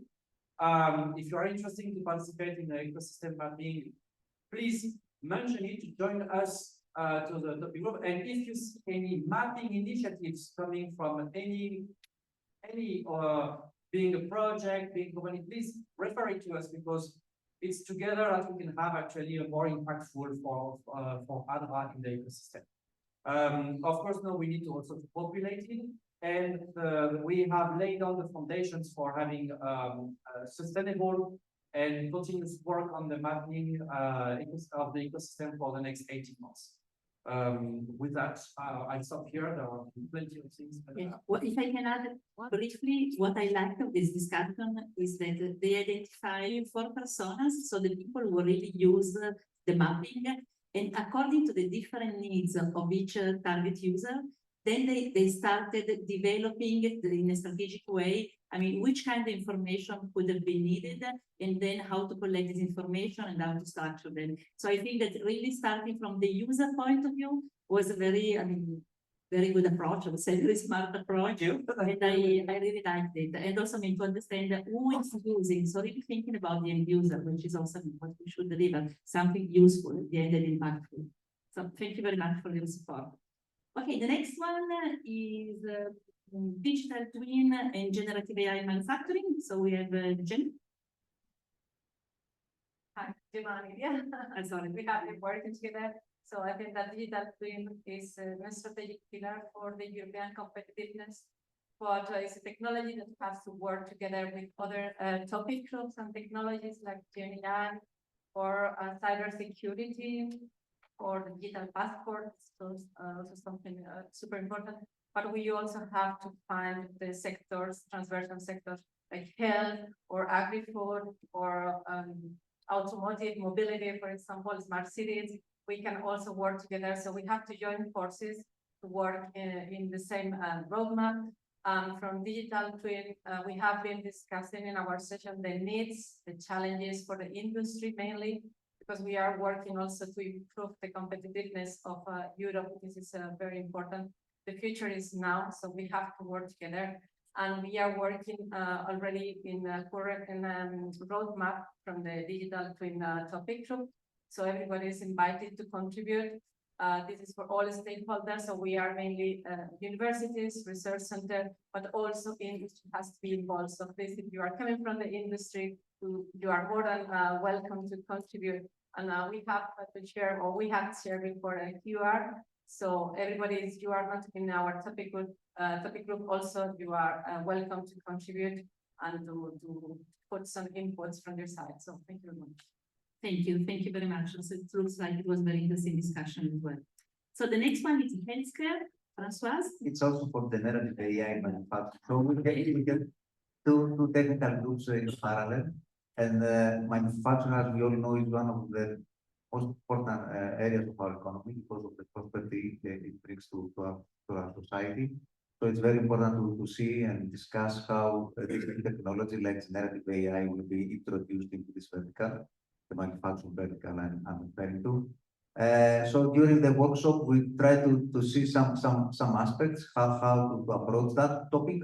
We talked which can be, how to say, areas in manufacturing field that could benefit from the technology. So there will be discussion like production management and how to organize high level the supply chain or the value chain using this technology, and also in lower levels such as improving quality and maintenance operation. So we see a lot of opportunities there. But at the same time, there are barriers that I assume have been discussed in other groups as well, such as data. Here we're talking about company data, proprietary data that encapsulate intellectual property rights. So it's very challenging how really to take this data, how to use the data and use the data for training purposes. Which brings us to another very important topic, which is trustworthiness. This is also been highlighted a lot during the discussion, how to make sure that what we are doing is trustworthy and can be actually used in industrial practice. And we all agree that this is a point to be further, further looked into through our research and innovation work. Also, we talked about people, societal aspects, which are important, how to make sure that the people stay in the loop, not to lose their competency, and how to help them, how to equip them with the right skills to be able to work together with these new technologies. So the focus was more on as you may understand, on the technology side as well as the application side. We have collected, and I would like to have for the audience a lot of interesting input that we compiled, and we want to share it with you after the event. Hopefully, help also our makers in the next steps. Thank you. Thank you for reminding us also of the human-centric approach, which is also one of the core of the European vision on AI. Okay, thank you. So let's go to the next topic group on healthcare, and we have Françoise. Thank you very much. In the healthcare topic group, we addressed several topics. First of all, connectivity. We have been looking at how are we well represented if we are looking at AI, data, and robotics, and as well if we want to. And how do we have a representative network related to the full innovation chains? If we're looking at diagnostics, if you look at intervention and all other topics we are addressing as a topic group. The next topic we have been addressing is what are our goals for 2025? What do we want to address? Or what is important? And what are the future trends? Dus we had a highly interactive session. For example, domain-specific LLMs have been addressed, augmented reality, virtual reality, social aware robotics, and how we are addressing that as a topic group. In addition, we have a bit of a hot topic what we are discussing over the last couple of weeks, but also on the upcoming period, is resilience. How do we really build a healthcare system that is resilient, and how can we support that using AI, data, and robotics? Because the healthcare sector is highly dynamic, and we have a lot of challenges to address, like the staffing shortage, for example, and how can we address that by empowering citizens already, or if there is no communication over distance, how can we address that with technology? We had several topics that we discussed related to this, and another topic that we addressed is GenAI for EU. How can we already build consortia for the upcoming calls? That was quite interesting, and as well, how can we give input for the work program in 2026 to 2027 and come up with relevant use cases? Thank you very much. It looks also very interesting discussion. The next one is the one on Trustworthy AI, so techno and legal group. Yes, also in the healthcare. Sorry. We also talked about a potentially new topic group called AI for Science, that leads directly into the healthcare area. Healthcare based on evidence-based new drug. And AI for Science could boost that. On the resilience topic, where will the drug come from the next pandemic, or the diseases we're already suffering from, Alzheimer's, cancer, and so on. So the idea there is to bring together AI and robotics in the lab, close the loop on the scientific discovery process more efficiently than we currently do. There's already some initiatives going on in North America and Europe, but they're largely unconnected and largely just academia, which do a lot more with existing and new robotics, existing and new AI. That's a topic where we have a lot of potential in Europe, potentially a strength. We have a great solution to the scientific process, absolutely wrong. The layout and so on, we understand that. We also have specific needs in healthcare.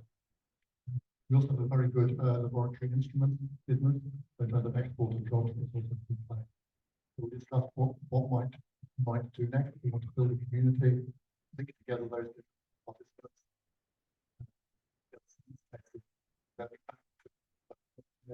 Energy, somebody on the topic. The proposal for a new topic group. Was exactly a new topic group. Great, thank you, Patrick. And I think that this is also great, I mean, for this sort of cross-contamination of all the different topic groups, which I see that it's happening. Okay, thank you.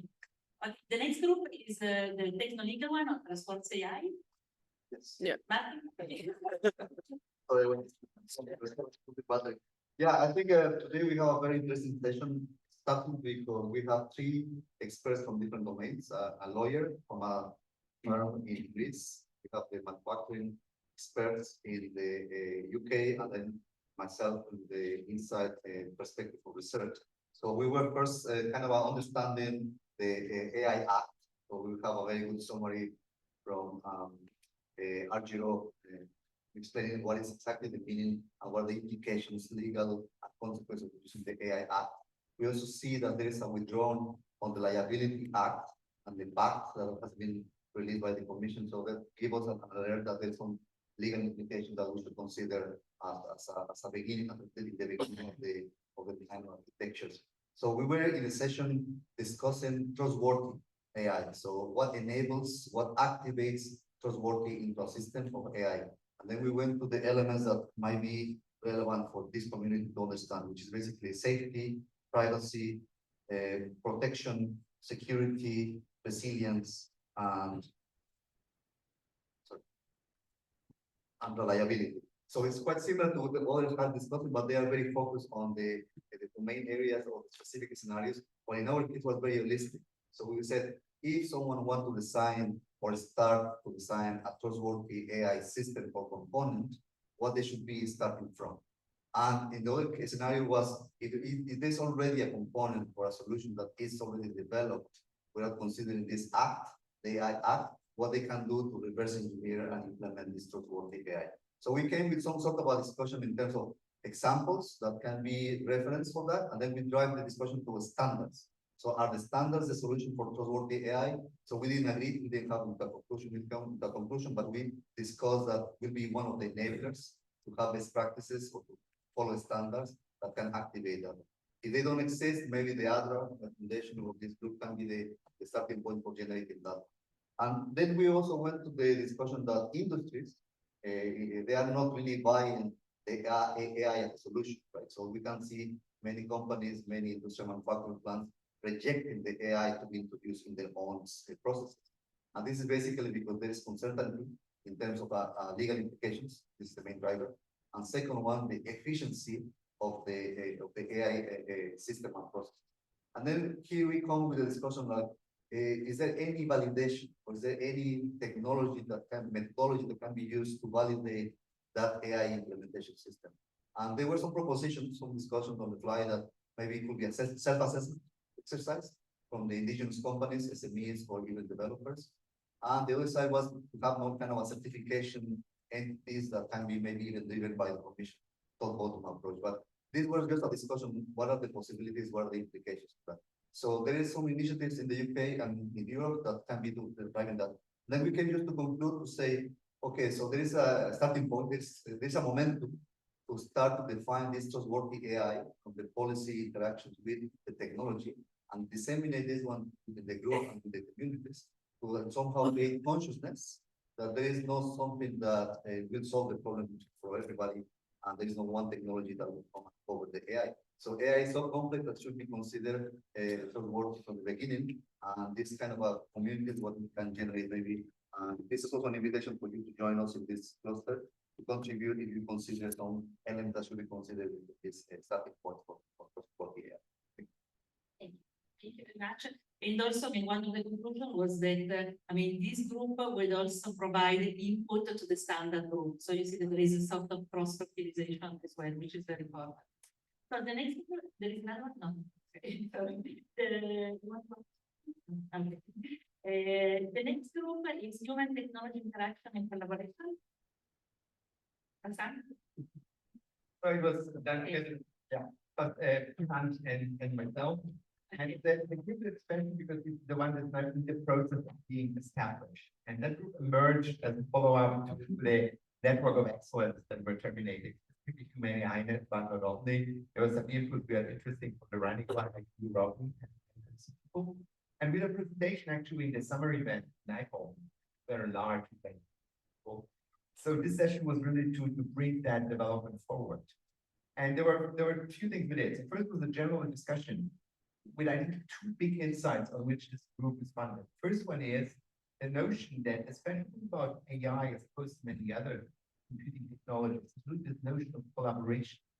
And collaboration doesn't mean that you, what we currently do with ChatGPT, that you pose the question and get an answer. To collaborate with someone, it's not delegating authority, having something. It really is sort of a ping pong at different levels where, you know, you have ideas, you get that idea, and having an AI, so the vision really is of having an AI that enhances people's capability to achieve things on a cognitive level, rather than replacing people, being able to generate only delegate things out. There's also a lot of ethical problems that we can make them smaller, right? Don't really have for AI do things for us. We want to be able to do things better with AI. And yeah, so that is one thing, you know, this AI is a collaborative tool rather than standard. The other thing was that it's actually very difficult to build tools like that, and that the key to that is really having a common ground, a shared understanding of problems. And I think it's something that all of you know, if you collaborate with a colleague from a different discipline, like computer science and software, you see how difficult collaboration can often be. Because we talk about this, we use the same word, but we understand them differently, right? And it's something we need to overcome with AI. And there is the point that GenAI, which is not hard for everything, but actually in this case, it's something that helps tremendously. Because GenAI contains something like a world model based on human perception of the world, right? And the text that you generate. And that can be really used to create a common knowledge, right? Relate what we say to computer vision so that the AI system and the humans have the same vision of the situation and can actually join together. And then, we dive into the problems and some of them are very clear. The problem in this collaboration is that those systems tend to come across as much more clever than they are, right? We some of the experiments, you read a text by the GenAI system, whoa, doing that actually does. So the question is how do you design those systems? And the rest of the session evolved about trying to how can you put this challenge, it's cross-cutting among many of the other groups like basic technology, establishment group, what are the research topics? And some of the more interesting research topics we take is first of all, for example, explainability. Right? You want to collaborate with someone, you want to understand how to come to conclusions. Something that came from the online audience was what is called mutual self-awareness. It means that we're humans must be aware of the capabilities of technology, but also be the other way around. And there was, of course, the issue of trust. And then we looked at regulatory issue because you get through. And I think one understanding is that a lot of things like AI are based on this notion of old ways of doing things, right? You say that a hybrid application, which means I have AI, which is dedicated to following an instruction that I give it, and if that's something that impacts on health or whatever, high risk. But what if I have an AI assistant, right? That I have with me that collaborates with me on all sorts of things, which we actually do with ChatGPT. By definition, because it can help you with anything, it would be a high-risk application. But that means that any sort of development of the application is extremely difficult.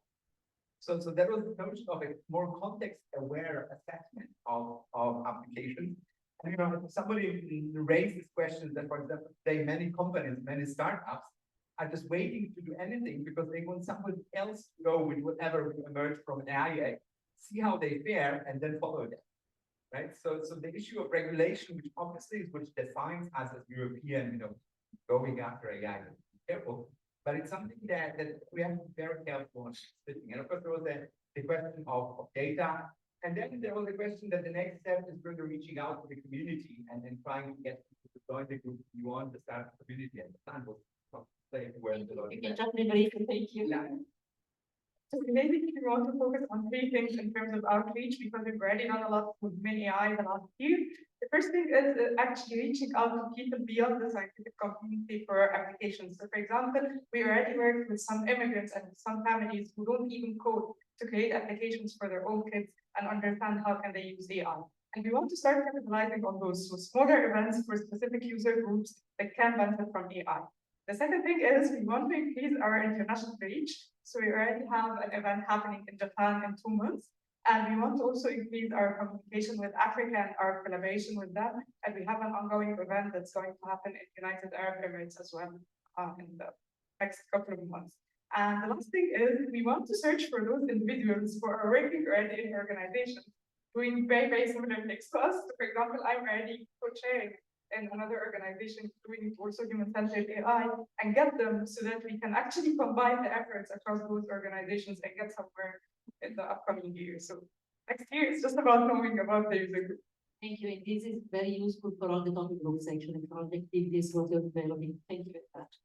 Okay, so we go to the last one. The last one is inspection, maintenance, and energy. Who is speaking about this? Okay, good. Thank you. Yeah, so we start for inspection and maintenance topic group. We concluded that inspection and maintenance is the topic that has a huge potential. It's a huge market, and it has a growing urgency, societal impact. Just want to talk about deteriorating infrastructure, deteriorating security risks and so on. But we concluded that we should address it with a stepwise approach, which means that in the short term, we should focus on technologies that focus on data and AI with relatively simple robotics. So we can make sure that the robots stay safe. We didn't talk about the AI Act. I think this will have a big impact here as well. But even these simple robots, maybe for example, remote controlled or semi-autonomous, they can create a lot of data which has to be interpreted, and here we need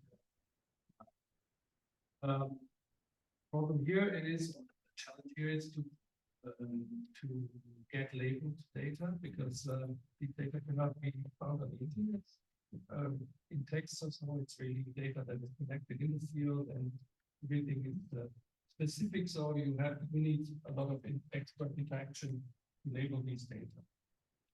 In the midterm, then we can look into autonomizing these robotics systems, so that in the end we have a complete inspection and maintenance processes that go autonomous, with maybe robots that live in certain remote areas where people shouldn't go or don't want to go and do their job, and are just maintained. So maintenance is also an issue that came up.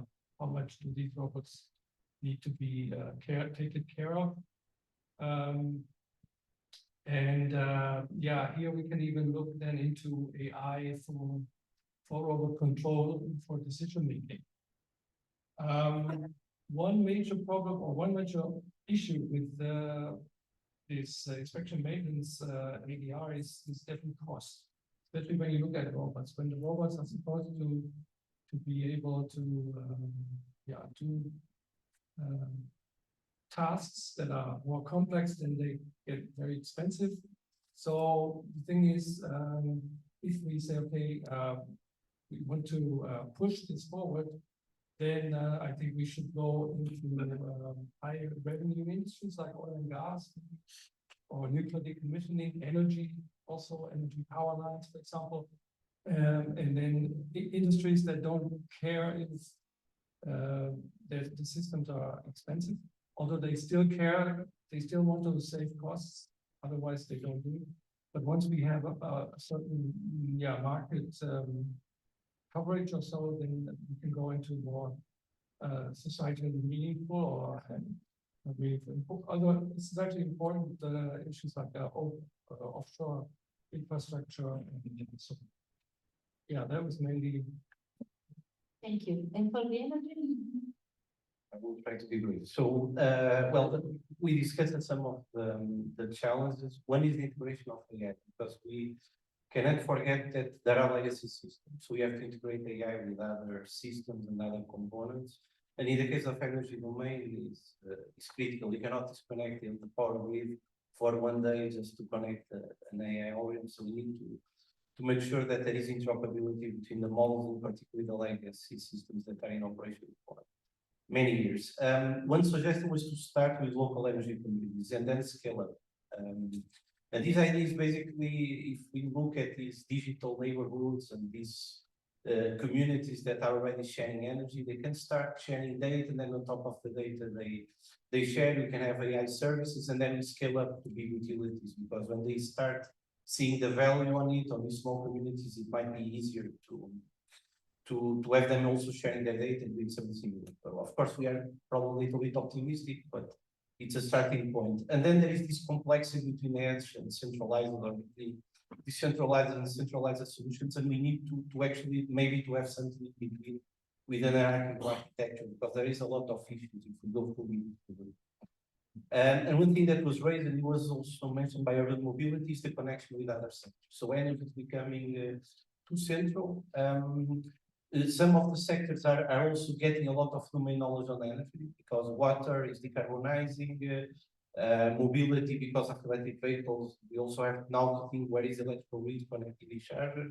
So we need to think of this cross sector approach to AI in energy. As next steps, and one of the big tickets, although it's a very draft version, probably not be this one in the end, is integration of renewables at the local level. So as a short term, as I mentioned, with the local energy communities, and then scale up to the system level, having energy efficiency and resilience as the main drivers. But to conclude, AI is not new in the sector. So if you ask system operator of the power grid, they will tell you they're using it for 20 years, 30 years, they are neural networks, expert systems, and so on.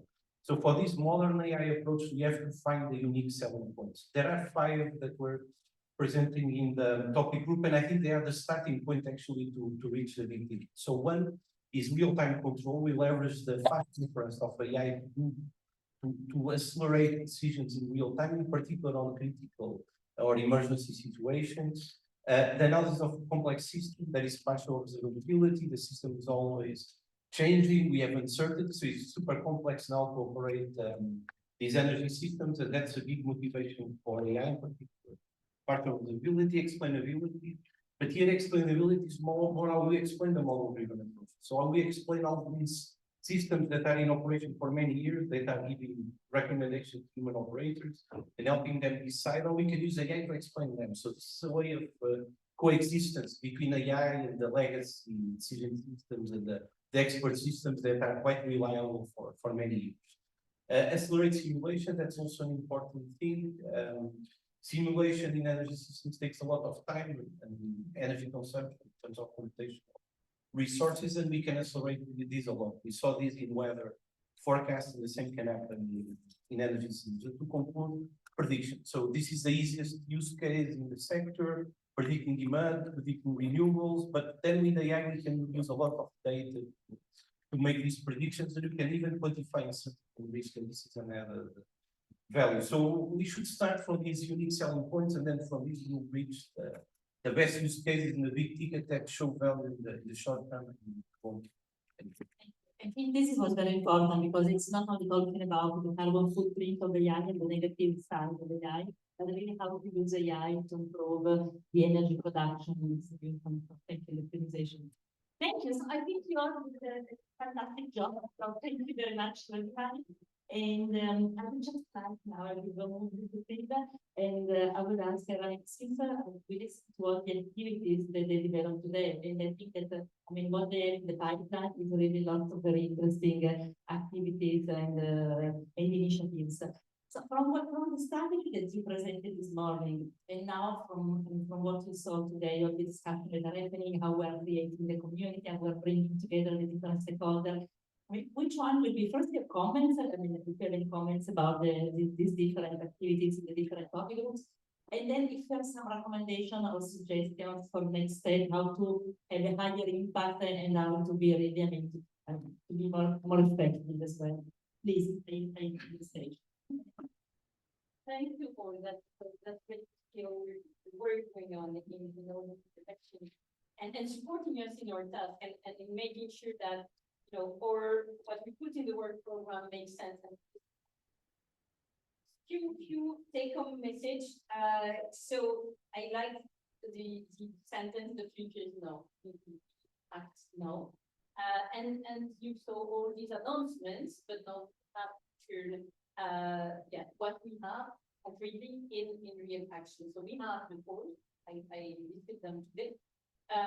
What we need really to do, and you have many elements here, is to make sure that we identify the best needs and we don't bring them together to really create this state-of-the-art native development that we have in Europe and offer it to the user industry. Because one of the comments our director was speaking in an event, a big industry event, and you have the whole industry and on how we are working on GenAI, we're testing it, and that's almost imagine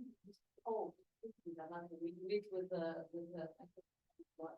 So what we want to do is to provide them with we also have providers in Europe.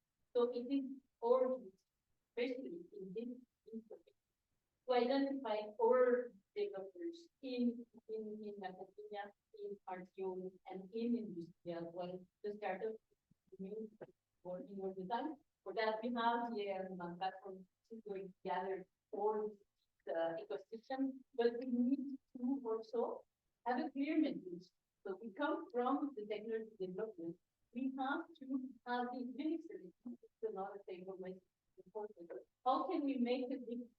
And what are developments that can make in Europe? Which solution can we offer to this user industry?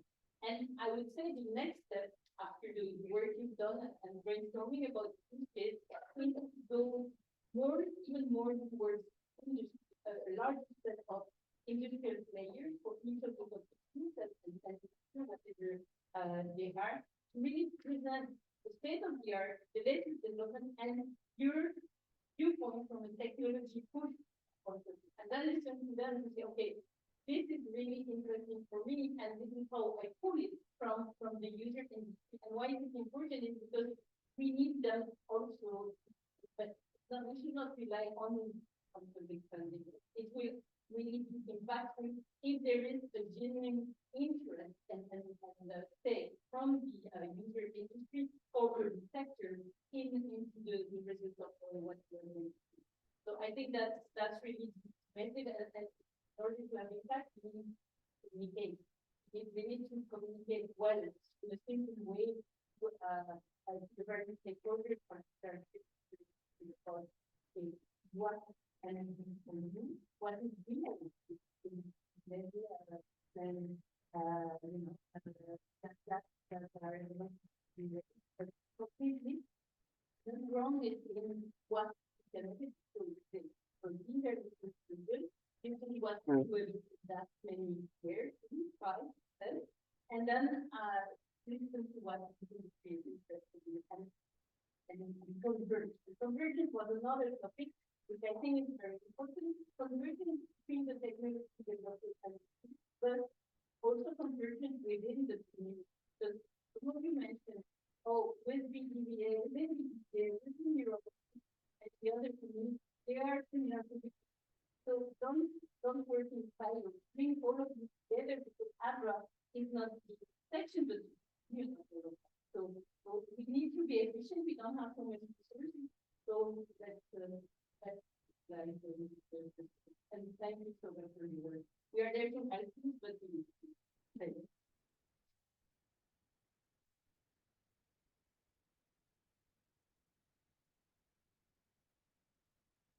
We need to thank the organizer, or you will have the final 30 seconds. Thank you to everybody organized today, to today's event. But yeah, thank you very much to all of the organizer, everyone who was kind of working in the background. But Maya, she's here, Nisha, all the team from the Adra-e side. There are a lot of people to mention. There's a lot of hard work that goes into organizing an event like this, a lot of effort, and we kind of thankfully saw with the kind of final organization, everything went really, really well. So the last thing I will say in that case is that we have a dinner fund outside. We'll have a reception. Once again, thank you very much for all your efforts and all the work you contributed. So feel the rest of the as well. Yeah, enjoy this for the social reception.